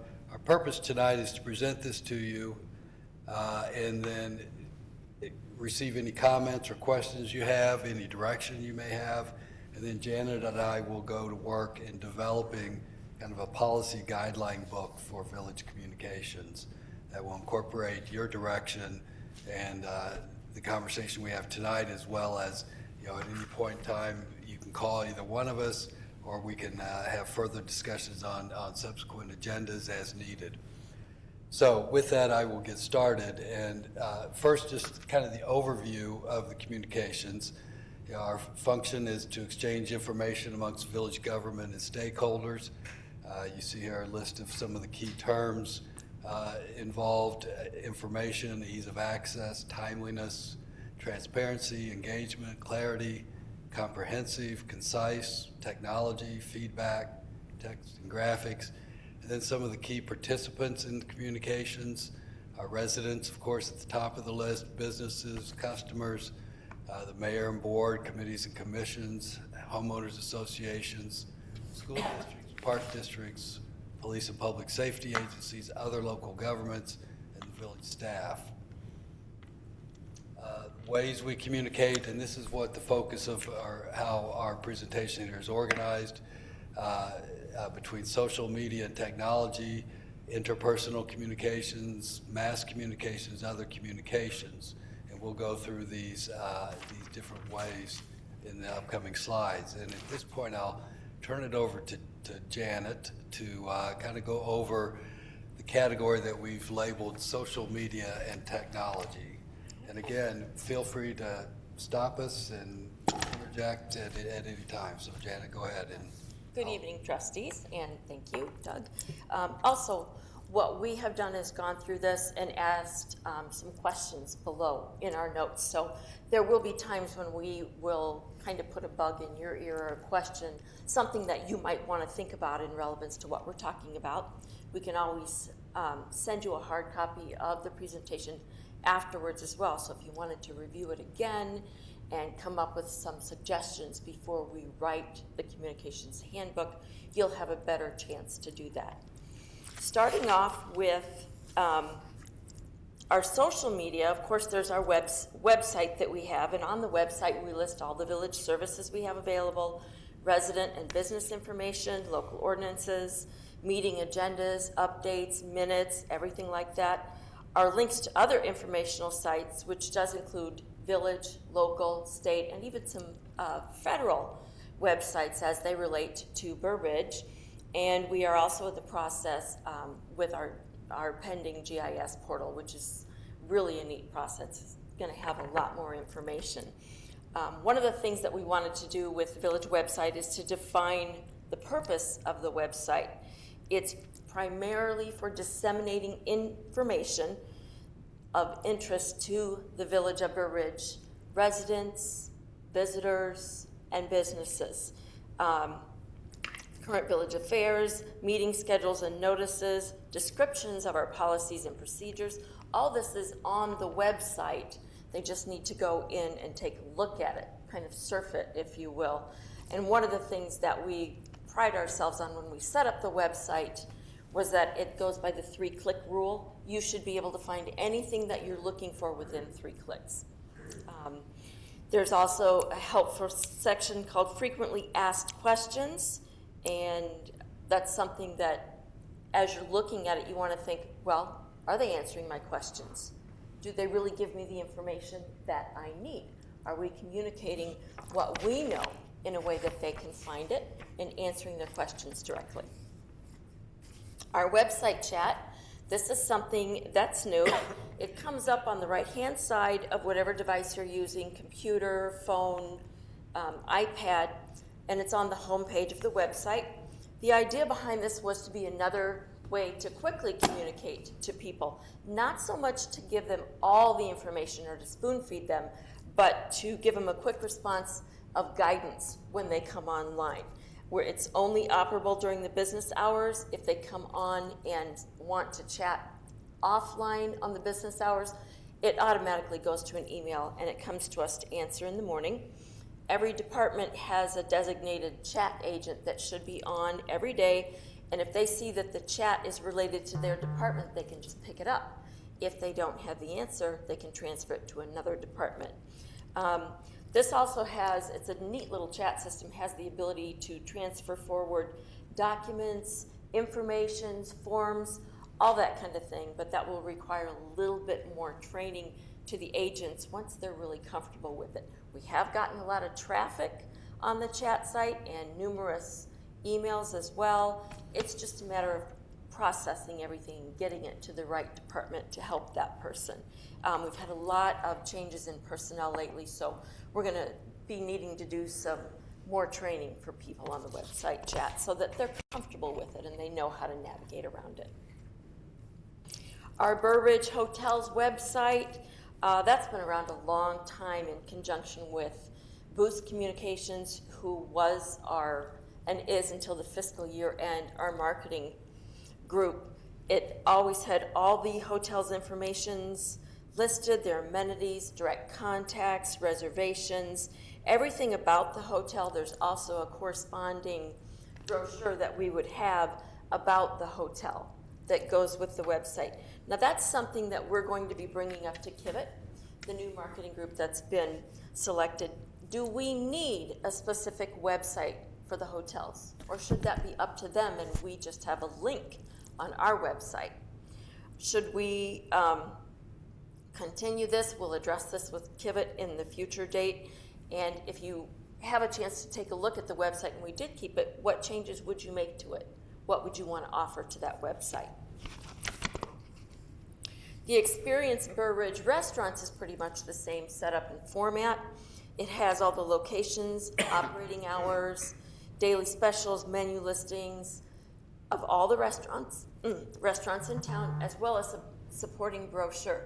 Again, that's something that we need to look at with Kivett to find out, do we want to maintain a separate restaurant website, or again, provide links to each restaurant's own website on our website?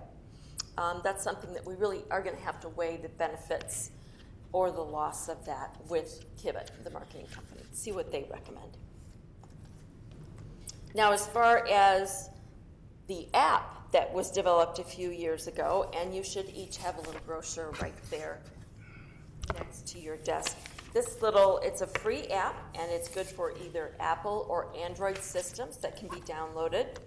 We send push notifications on this app if there's anything that comes out, not necessarily things like water main breaks if they're small, because that goes out from Public Works automatically to the areas that it affects. But if there's anything, say for example, we send out the sterogenics information. If there's say a village-wide power outage, we would send that out as a push notification. This is more to help people. The push notifications help with important things that need to be pushed out to people. On this app, though, it does have everything related to the village. It links back to the website. They can find out anything on there. There's information on schools, hospitals, fire, police, the village center, different schools, businesses, ongoing events, and even access to the latest board meetings and village committees. And again, that's a responsive app. It will work on either a computer or your phone or an iPad, whatever you happen to have with you. So let me just ask, how many of you actually have this app on your phone? and are using it? Okay, good. Do you find that you do use it as a resource? Okay, good to know. And something to think about is, are there other ways that we could use this app? Are there other things that we could use it for push notifications? We've tried to reserve those for just really important kind of things, not everyday things, because you really don't want to pester people either with outgoing information, but that's something to think about. How could we expound on that? The communications brochure that we have just goes through the app and shows everybody what's in it, what's on it, kind of pictorially and on the inside. So it just explains how to navigate through the Village app. And again, is it comprehensive enough as you look at it? Is there anything else that you think we should add to the app? I think Jerry was very thorough in developing it, but if there's anything else, we definitely want to know what that might be. Direct social media, we do have a Facebook page, and our call sign is BR Village. So if you were to go onto Facebook and plug in BR Village or Village of Blue Ridge, it would come up. You can follow us on Facebook. It tells what's going on around town. Both Nixle, which I'll explain a little bit later, and Twitter cross-post onto our Facebook page. Now this is a one-way information sign. We don't friend people. I get invitations for friending different businesses, individuals. We don't do that simply because if you did, then anything that they might post on their sites comes up on ours, and you don't want that. We want everything to be outgoing. Now granted, occasionally someone will send in a message, and I can answer that message specifically, but not broadly, not to everyone in the community. That's not what we do it for. So we don't friend anything other than, say, maybe a school district if they're doing something, but not generally. It's just not the way that you want to go. So it limits these posts to village-friendly items only. Now this is something to think about. In what ways could we use this to promote Burr Ridge more? And should we, or should we just keep it kind of a throw out as to what we're doing? We also discussed this as far as a matter of policy. If we were to use it for promoting things, who do we promote and who don't we promote? Currently, our policy is generally tax revenue-based businesses, schools, things like that. But if we opened it up, there's always a danger that you might open it. If you open it up to one, you've got to open it up to everybody. And we really don't do that. It's not subjective. It's not an opinion-based site. It's more of just facts. This is what's going on. So we don't get into that as much. As far as Instagram, that's a pictorial information site just to show what's going on around town and what we're doing. We use that more as far as events, maybe the Friday night concerts, the car shows, just to say, hey, we're out here, this is happening, this is what's going on. It's more of just kind of a fun thing to do, and I'm just kind of stepping into that a little bit more. We want to increase that usage if we can, but it's definitely not like, Snapchat sign or anything like that we use. Twitter is the same type of thing, only it's very short informational blips. You just put the information out there. It also does cross-post onto our Facebook page.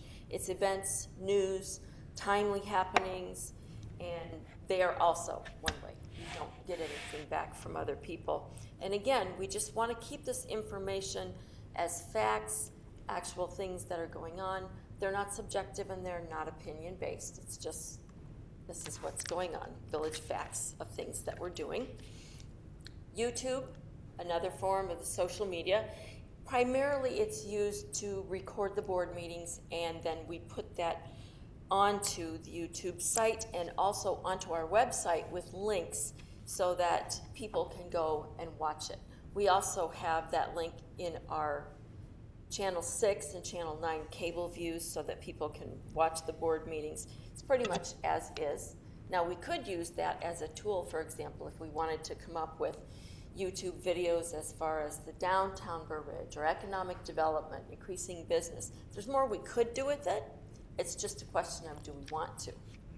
How far out do you want to expand that?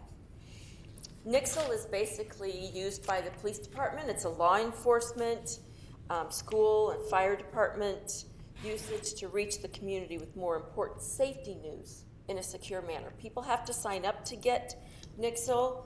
Businesses and residents sign up at will, and they can choose how they want to receive Nixle, whether it's on emails, texts, or both. It's generated by the police department, but it does cross-post onto Facebook. There's also a site in the very front of our website, right below, and you could scroll through it and see what the most recent important postings would be. You can sign up for it underneath the police tab on the left, and that's also used very sparingly and judiciously. It's not for fun. It's for very quick, very important information from the police departments. E-briefs. This is a weekly newsletter that is sent out to email every Friday, and also it's on the front page. There's a button on the website so people can go get that as well.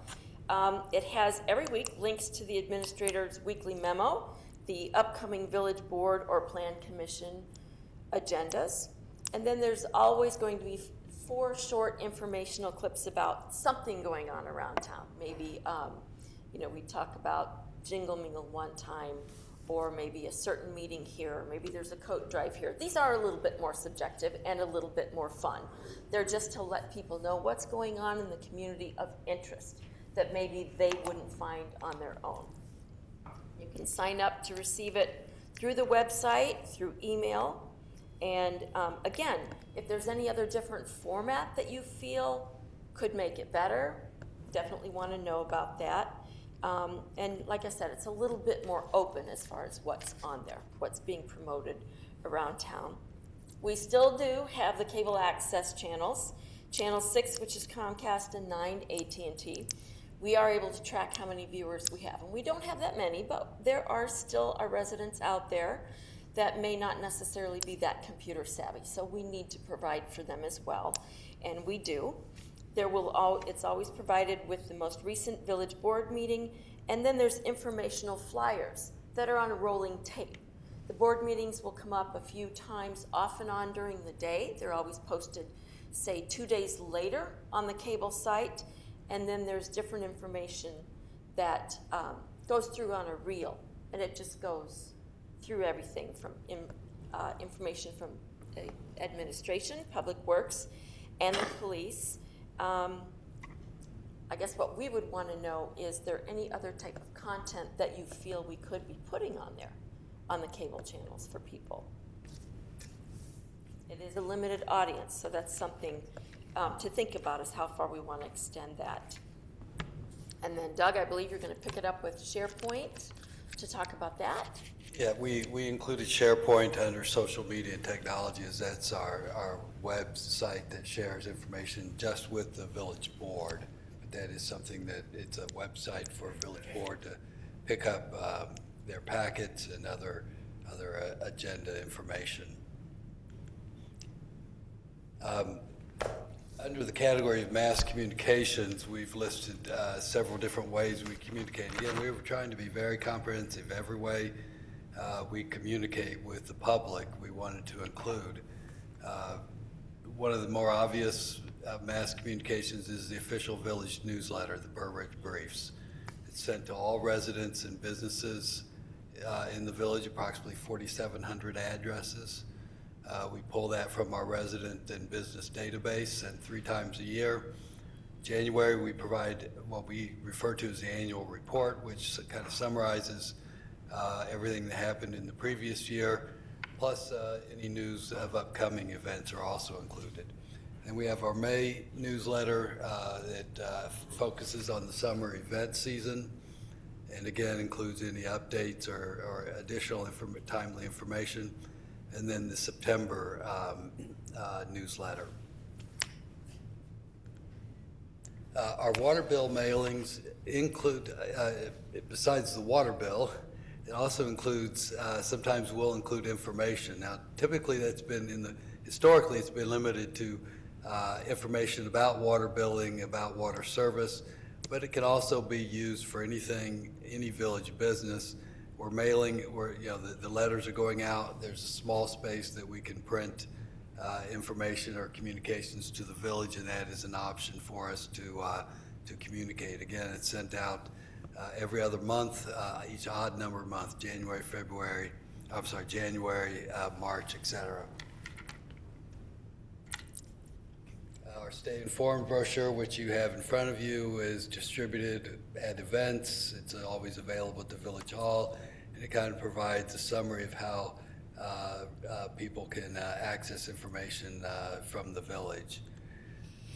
Our streetlight banners, they're not up all the time. They're usually just up for events.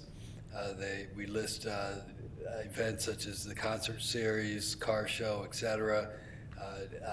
Businesses typically aren't listed unless they are a business sponsor, unless they're sponsoring an event. And that's a visual ongoing communication that we provide just mainly in the downtown area on County Line Road and Burr Ridge Parkway. We have our sandwich board signs and our four corner signs. But four corners, we're referring to Burr Ridge Parkway and County Line Road, and the four brick plazas at each one of the corners. There's two permanent signs that are placed there.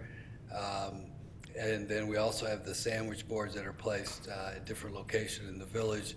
Those are used primarily to advertise and announce events, including concert series, car show, and Secretary of State mobile drivers license facility events such as that.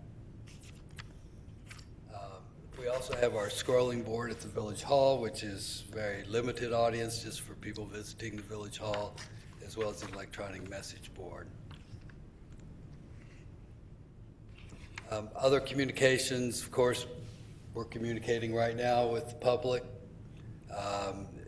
And Plan Commission meetings, that's a communication with the public. Other committee meetings, we always have available first-class mail. We don't send out a whole lot of independent letters, but occasionally we feel a need to, and that always is a decision by the village board.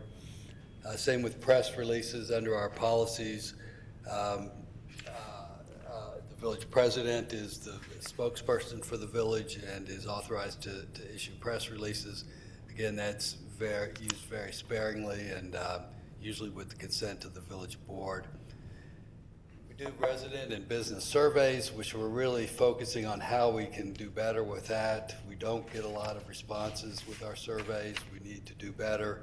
We have some ideas that we'll incorporate into these policies and plans that hopefully will result in better feedback on resident and business surveys. And another form of communication is legal notices that we put in the newspaper and that we mail to property owners for public hearings.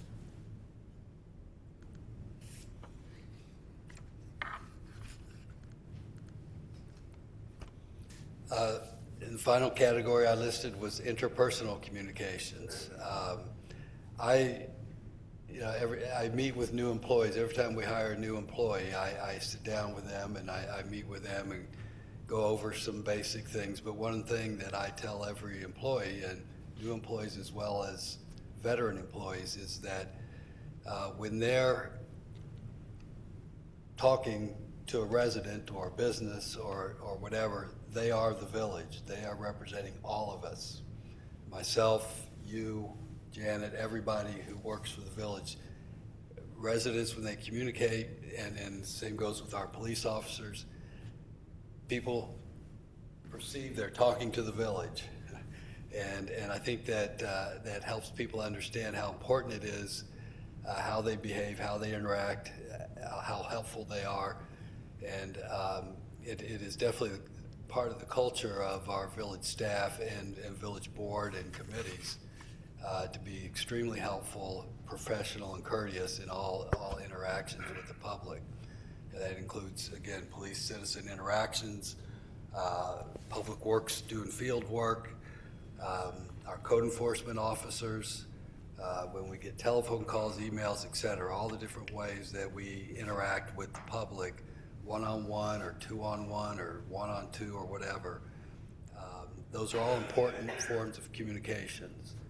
and just as important, maybe more so important than other forums. So that is something that we will develop policy guidelines on those types of interactions, just to memorialize, I think, what our village staff has been very good at over the years.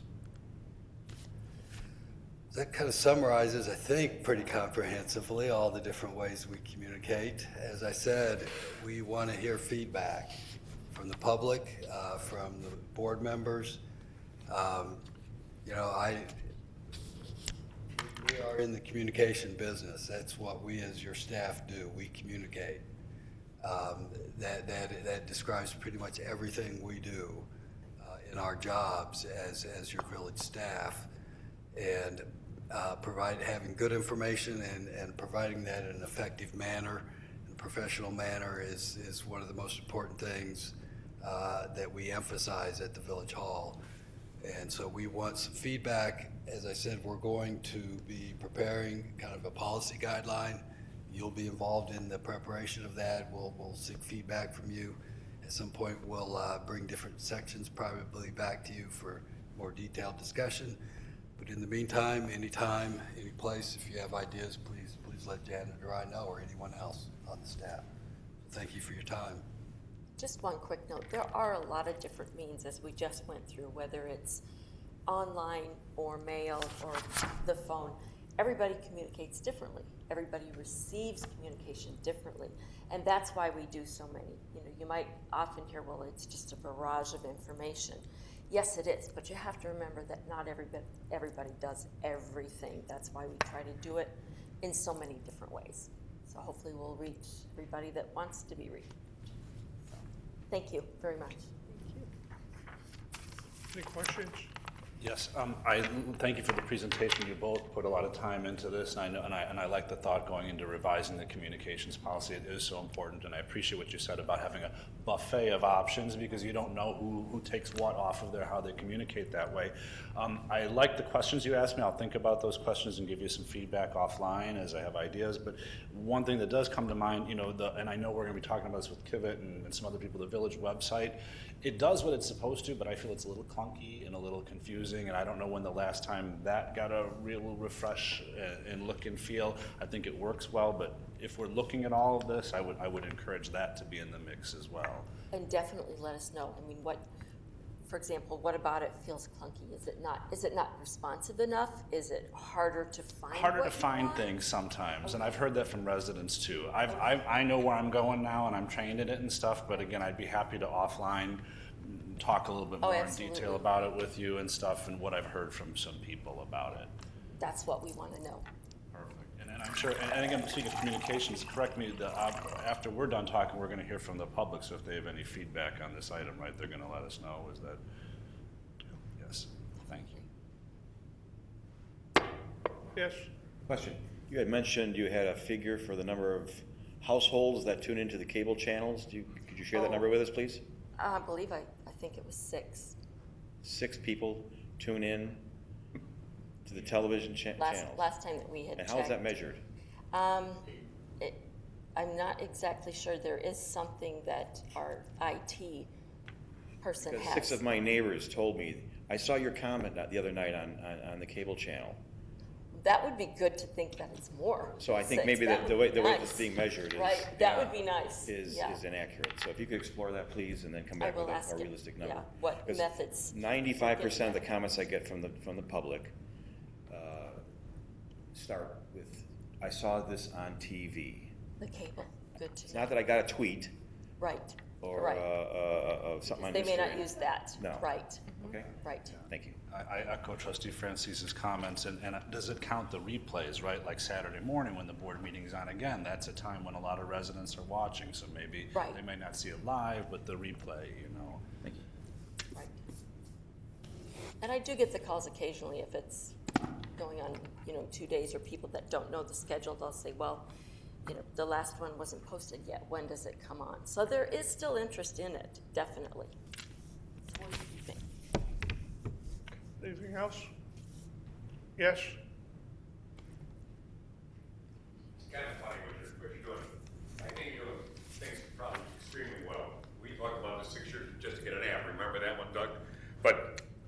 I have this thing. Everybody guys know what an echo is? Anybody know what an echo is? You know what an echo is? I have these all over my house. When I walk through my house, I go, what's the temperature going to be today? And it tells me. It tells me what's going on today. It tells me. This is going into this step. If I want to know what's the best musical in town right now, what's the hottest one in Chicago, or the best movie, it tells me. While I'm taking a shower, I can ask it, tell me the business reports. It tells me. I call it by a name, but I'm not going to tell you what the name is. But I call it by a name. But I think it's absolutely hysterical is one day I'm listening to the radio in my room, and it says the name that I call mine, and it answers the radio. I start laughing. But communication has gotten to such a point that you don't have to go to a web page anymore. You can actually ask a computer, and it'll tell you what you want to know. Guys, you know what an echo is? I'm okay. You get these things. They're all over your house. You just put them. You never have a radio again. Just ask it. Put on whatever radio station you want. It goes on. It's scary, people. It's getting scary. It is. I told my wife, be careful. You could be replaced. I told her.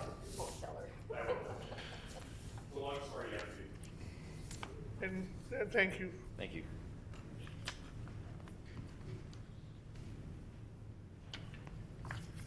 Okay, next thing would be consideration of policy regarding conflicts of interest for village officials.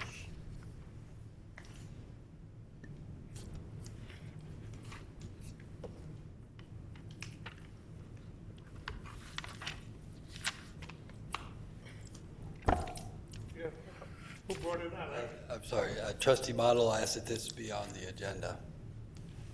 Thank you. So yes, you know, I've been researching some things and learning some things, and you know, I always have felt that Burr Ridge is a very special place, and we are for so many reasons. And one reason I always thought we were very special was that some of the things that go on in other parts of this state, like in the city of Chicago, where there's crazy pay-to-pay politics with the property taxes, or this garbage down in Springfield, we don't have that here in Burr Ridge. We're a well-run village, we're very fiscally prudent, and I've always thought we made choices based on what was best for the village. And you know, it troubled me to learn that during some of the discussions that we've had over the past years related to business before the village, that either some of my fellow trustees or past mayors, or village presidents rather, had taken gifts, gratuities, or political contributions from these people, and I had no idea about it. And so when we had our discussions and our deliberations, and I didn't know that perhaps they were conflicted. So I asked Doug to put this on the agenda today, and I wanted to have a discussion. I know it's a cold day in January, but I thought we could have a little sunshine here in Burr Ridge, and I think we can do it better here in Burr Ridge. We don't have to have it this way. You know, and I spoke with Doug and Scott about what the law allows, and I brought some of these things to their attention. In fact, if you'll pull up my thing, we can see just how big of a situation it is, because it's not just, I'm not talking small dollars. If you pull up that PDF, this has been going on for quite a while. I looked at the past Mayor Geary and some of his contributions, and if you scroll down these, if you keep rolling down, you can roll pretty quickly, but these are businesses, well, roll back up a little bit, let's look at the names of these businesses in Burr Ridge, a restaurant in Burr Ridge, $10,000, $5,000, $3,500, these are all from the restaurant here in Burr Ridge. I hate to stop you, but I don't think this is right to be, you're running for mayor and you're bringing up stuff for Gary Grasso. I don't believe that's right. Now, if you would have brought up no name or stuff like that, I believe that's different. Or if you want to put it in your campaign literature, that's up to you. This is not a campaign issue. I do not believe this that is not a this is campaign proper. issue. We're going to keep going. This is not a This campaign is non-essential to village business. No, it is not. Well, I'd like Not to essential know, to the so budget, on the to next the screen, we can residents, see or that the you took businesses. donations from a builder, Tony, and you took donations from a builder in Burr Ridge that had significant business before the village. If you'll roll down, I think it's very appropriate to discuss this conflict of interest. I had no idea. Look, Pat Harbor, he did the police station. Keep rolling down, please. Keep rolling down, please. K5 does work on the roads here. Keep rolling down, please. Tony gave a loan to Gary. Keep rolling down, please. Now we keep Burr Ridge special. Keep rolling. This funded Al and Tony, the two people who don't want me to talk about this. Keep rolling down. Al and Tony both received money from this. And who's their number one contributor? but McNaughton Development, the same builder that was here with business before the village. Now, when we spoke about any of this, you never mentioned to me they were your #1 campaign donor. Right, I find it pretty I'm talking, you have the floor in a No, minute. I'm talking, and I'm running the meeting, and I don't believe that names should be put in here. If you've got something to say, Well, then close this down now that we've seen where this is a significant problem, was my point, and that's why I brought that up. and I'm gonna make a significant point also. I agree with you about Burr Ridge is a special place. I am running for my 7th term as trustee. I have never asked for a contribution. But you took one. No, I didn't. But your name is on my there. name, yes. In 2015, I didn't even know it, but Tony, Paula, and I were running as a team, and somebody gave us a contribution. That's the first time that anybody ever did anything. Well, that's not the first time. question I'm saying right now, and like I said, I'm running the meeting, is that I don't believe names should be done. And I would also at this time like to express to people, one of the reasons that Burr Ridge is the very special place is, and I have made the comment numerous times, Burr Ridge people have been very fortunate that the people that have run for trustees were very, very qualified and had the best interest of Burr Ridge at heart. And in that respect, they checked out and they promoted a very, very good, over the years, plan commission. And the plan commission are the ones that are very, very important, and it is very difficult for anyone, and I have not noticed it, any project for anybody to take any kind of advantage, because anything given to the board has to be approved by the plan commission. Otherwise, it don't come to the board. And the plan commission is not elected. A plan commission does not receive gifts. It has to come to the board with the plan commission's recommendation. And any major project that comes before the plan commission usually comes with a high degree of accountability, either unanimous or 6-1, because the plan commission works with the people that want the project, because they know what our board communications are, and they work with the person to make it acceptable to the board. So when it comes to the board, it usually comes with a 7-0-6-1 over here. And then when we get it, I think if you go back, you will see that almost every major communication from the Plan Commission that came with a vast approval was vastly approved by the board, normally unanimously, because very rarely, I think it's only happened once or twice, that the board overruled a Plan Commission recommendation that was close to unanimous.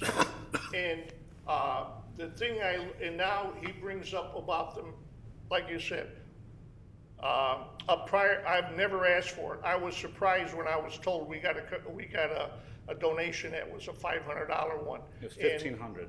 Huh? $1,500. Each?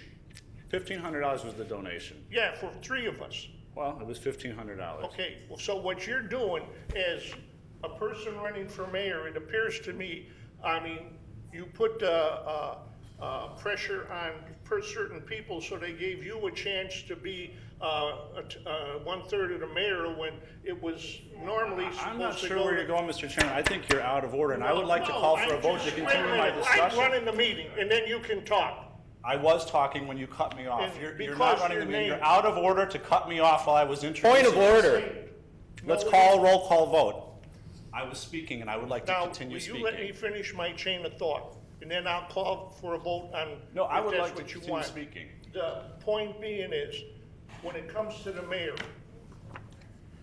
over the years, the mayor only has 1 vote, and he only votes if the board is tied.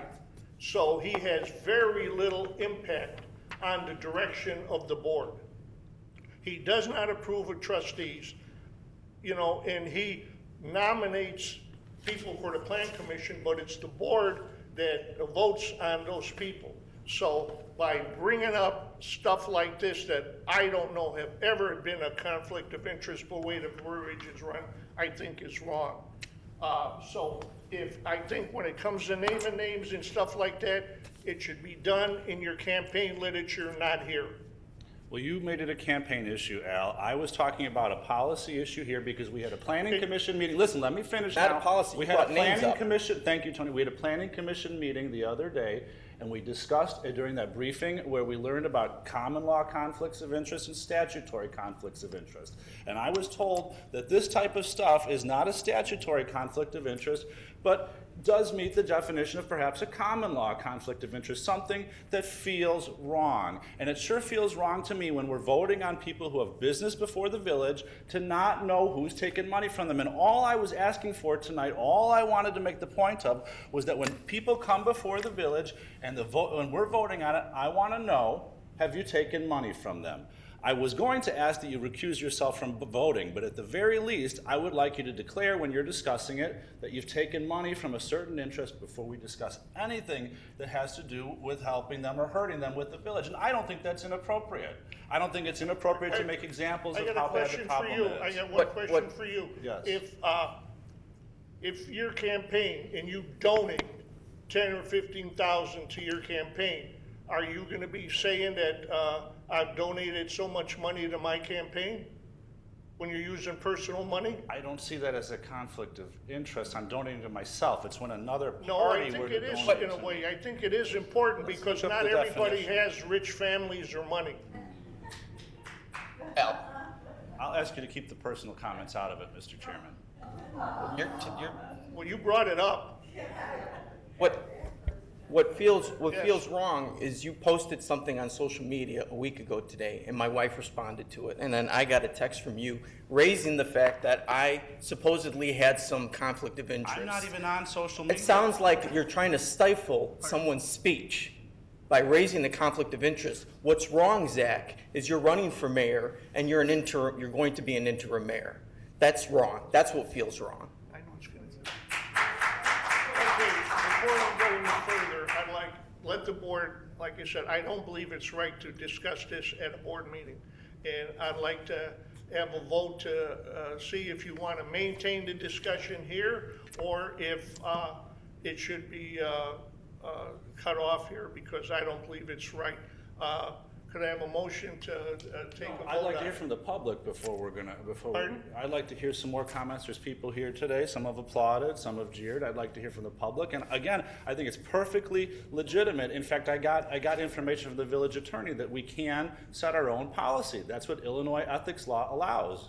We can set our own policy that goes above We are and a non-home rule community. That's right. Okay, we have can to still have follow an the ethics rules policy. of the state of Illinois. And we can still have disclosure when people have been conflicted.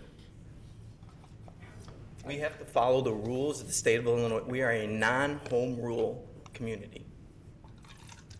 If I understood the point as the chair that you just asked the board to consider, it is a point of order as to whether or not this item requires further discussion tonight or consideration by the board. Is there a motion?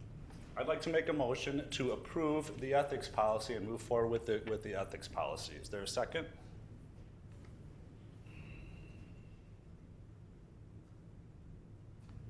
It dies for lack of second.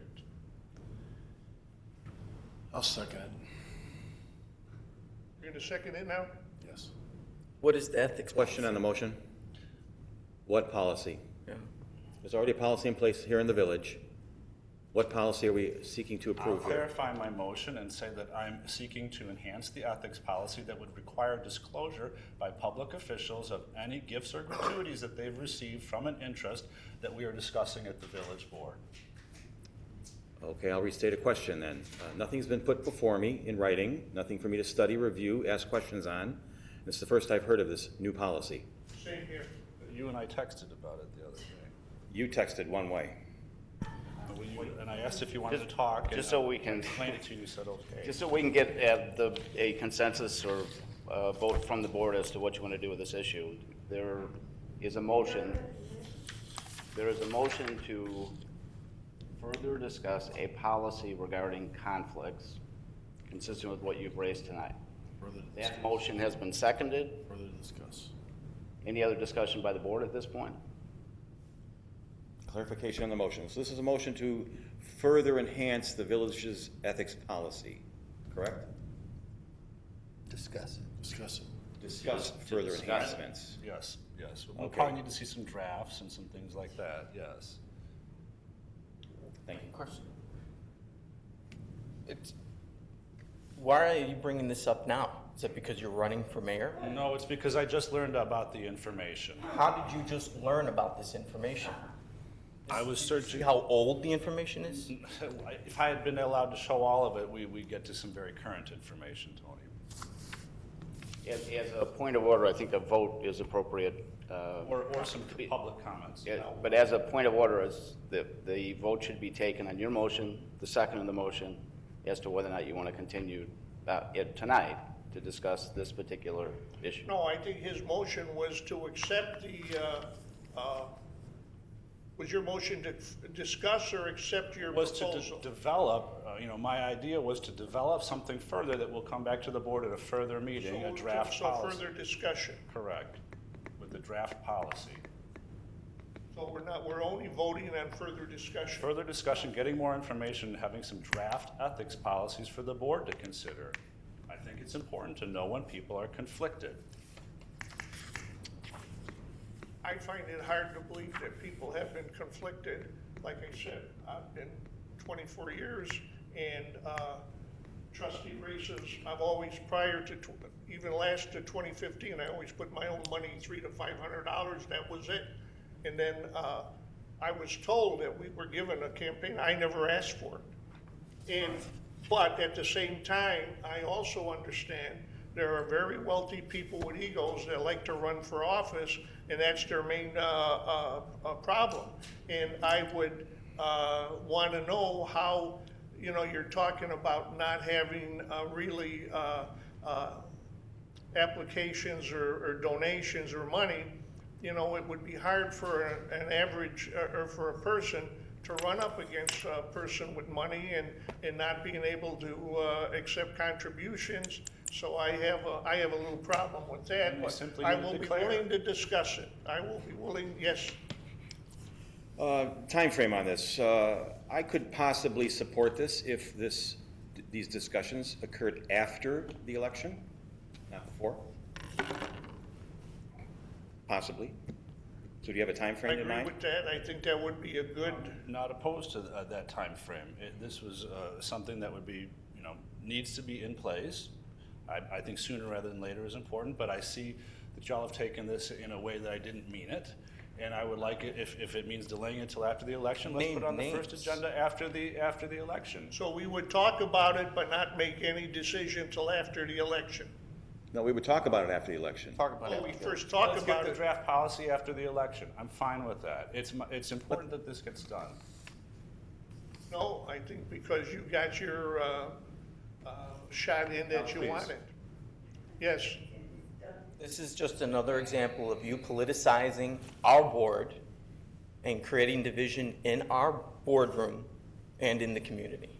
Tony, did you take $5,000 from people to do something about the schools a few years ago? Didn't you? Because when I started getting involved, you said it was a good idea. You took some money to look into something. So amend the motion to take up the policy and discussion after the election? I will amend the motion to take up the policy discussion after the election. Is there a second to the amendment? Second. Who's going to second it? I did. There's a motion and second.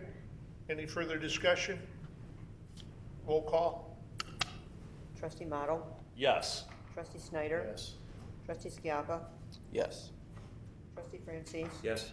Trustee Pavesa? Yes. Trustee Matal? Yes. 6-0. Motion passes. Yes. Question. Yes. Typically when we have ideas for the board to work on in the future, we bring them up in other considerations. Why was this brought up? And needed I don't to vote? know, it surprised me. Okay. Typically, it's been a past practice, is that correct, Doug, Scott? I was surprised that it was, but Doug had already had it on the agenda, so. Oftentimes trustees will bring something up under other considerations, but you do have a written policy that states that if a trustee asks me to put something on the agenda, that I am obligated to put it on the agenda. Okay, thank you.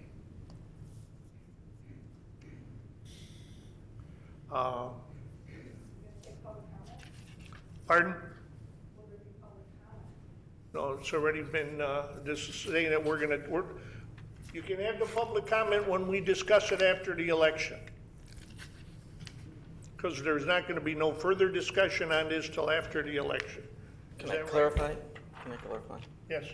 There'll be an opportunity for residents to speak at the end of the meeting.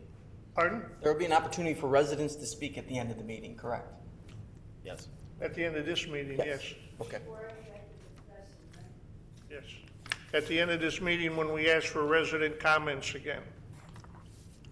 Other considerations for announcement, deliberation, and/or discussion only, no official action will be taken. Yes. Thank you.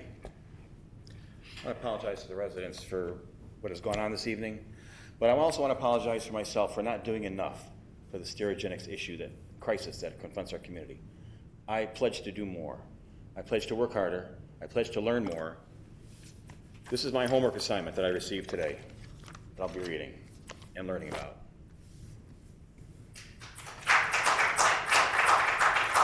Thank you. One of the residents brought up about the Environmental Quality Commission. We do have an Environmental Quality Commission here in the village, and its task is to make recommendations regarding possible ways to improve, protect, and preserve the environment and all of the natural resources affecting the village and its residents. Our Environmental Quality Commission is dormant. To my knowledge, it hasn't been in action, in session for years. I don't ever recall it being in action. Do you recall anything, Doug? It was constituted for a while, but I want to say that was 5 or 10 years ago. Okay, so we do have a health crisis on our doorstep, and I would suggest that we reactivate this Environmental Quality Commission and get resident involvement, and that commission will then provide recommendations to this board on how to proceed on such issues as stereogenics. I'd be willing to volunteer for this commission. I have a technical background that could serve it well, and I would ask that any residents who are willing to volunteer for this commission to submit their applications to the village here, pick up an application form and submit it to the village staff. I'm sure there might be some volunteers. Do you know how many members are on this committee? I'm guessing 7, but I can't say that for sure. I'd have to look. It's in the municipal code. Okay. If you could get back to us, and then so we could talk more about this at our next meeting. I will have that on the next agenda. Yes. And thank you. I'll also volunteer to serve on that along with you, Guy. Make sure I can help with that. And as we go into the closed session coming up, I heard the comments about the litigation, and perhaps it's time we think about joining the lawsuit. But we'll see. Wait till we hear a little bit more. Resident comments? Yes. You don't need a committee. You have a fire department. You understand the fire department goes into every one of the villages, every one of the manufacturing facilities. They come into my place every 6 months. I know what they do. They know what's going on in there. I'm not asking residents to go in there. I love you to death. I think you're a great guy. Remember when Global was putting their automotive thing and they went bankrupt? Yes. There was a printing plant there. We know talked about this 3 years ago. Decal I printing sold them plant. materials. MEK, methyl ethyl ketone. I know. It's a cancer. They shot it out of the top of it for 15 years. Nobody did anything. In Bear Ridge. I sold them material. I know what they did. I know how they conditioned the material. There should have been an afterburner on it. They didn't have one. They went broke. I don't know what the hell happened to them. They're gone. They did. But you don't need a committee. Ask the fire department to get due diligence on all the manufacturing that's going on in this village. They know. They go in and they test it all. Why do they have to know? If they have a fire, They have to know what they're fighting. That's right. What's in that facility. They go in there and check that there's exit lights on.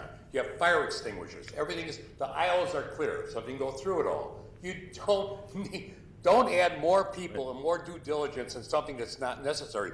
Just ask the people to comply with the information. But the fire department should give you that information. The fire department does not count the number of molecules of ethylene oxide coming out of the stacks and the fugitive emissions But over they knew- stereogenics. Wait. But They know know it's it's being ethylene emitted, oxide. but they don't know how Wait. much. Wait, you got an ASTM test method. ASTM, you know what the ASTM test methods are? I'm sure you do. Yes, I do. It's by the United States. That ASTM test method will tell you what's wrong with that, what that material is. They knew it. They should have applied it. They should have known that was a hazardous material. They Disagreeing with you on that point. Excuse me, you can't. I had hazardous materials. I know exactly what I had to do. I had to put it in a confined area, this very specific area, and control it. No, not true. Absolutely. I ran my own company for 47 years. 16 of them, actually 7 that I owned. I know. Not true. So you're It's in saying Minnesota, Illinois, Wisconsin, Dallas, Texas. These are all where I had my companies. Seattle, Washington, Everett, Washington, and Chicago. Not true. Your fire department knows every single thing that's in that project that they have to protect their own firemen when they fight a fire. I know that. Thank you. My goodness. Yes.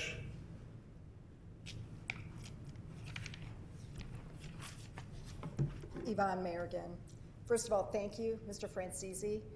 I'm the one who contacted Trustee Francisi and asked him about this environmental committee. I was going through a list of committees that this village has that have resident members because I would like to get more involved in the village.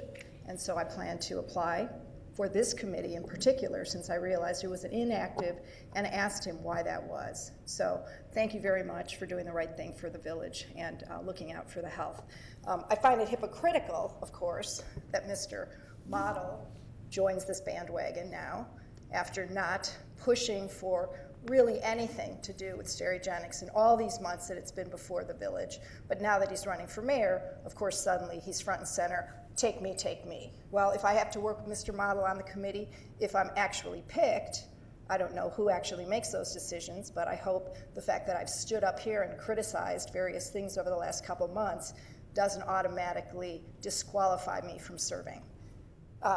Now, with regard to the ethics policy that he wanted you to review, I think it's despicable behavior that he conducted today, and I think it's a perfect example of why he's not fit to lead as the face of Burr Ridge in the future, or even in the 1 month that you're going to allow him to be the interim leader. God only knows the havoc he's going to wreak on this community in that 1 month. Thank you. Anybody else? Yes.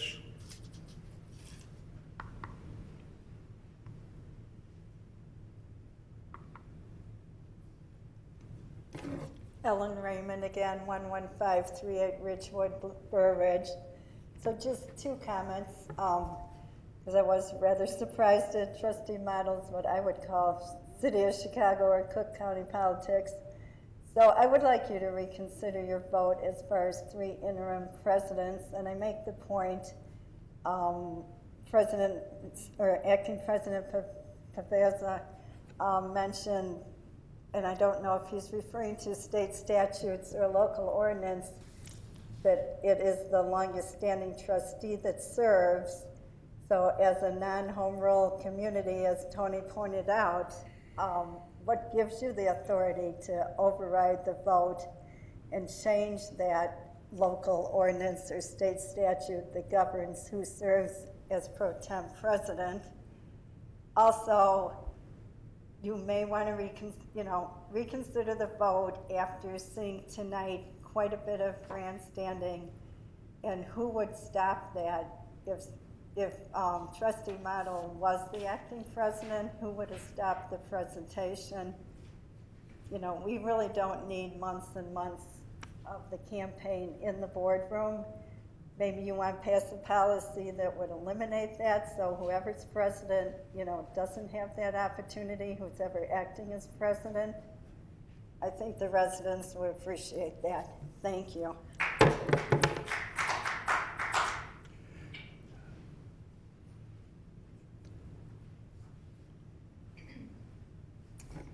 Hi, I'm Jennifer Hauk. I wasn't really planning on speaking tonight, but given the course of events, I would just like to add a voice saying I think that you should reconsider the way that you have 3 different people serving as a mayor. I think that we have a lot going on right now and that we need one reasonable voice. I think it was very disappointing what happened tonight. I think that if a trustee has concerns that were voiced, there are better ways to go about it. I think that, you know, what went down was just not something that I want to see from a mayor in Burr Ridge, and so I would appreciate you reconsidering what you've decided. Thank you.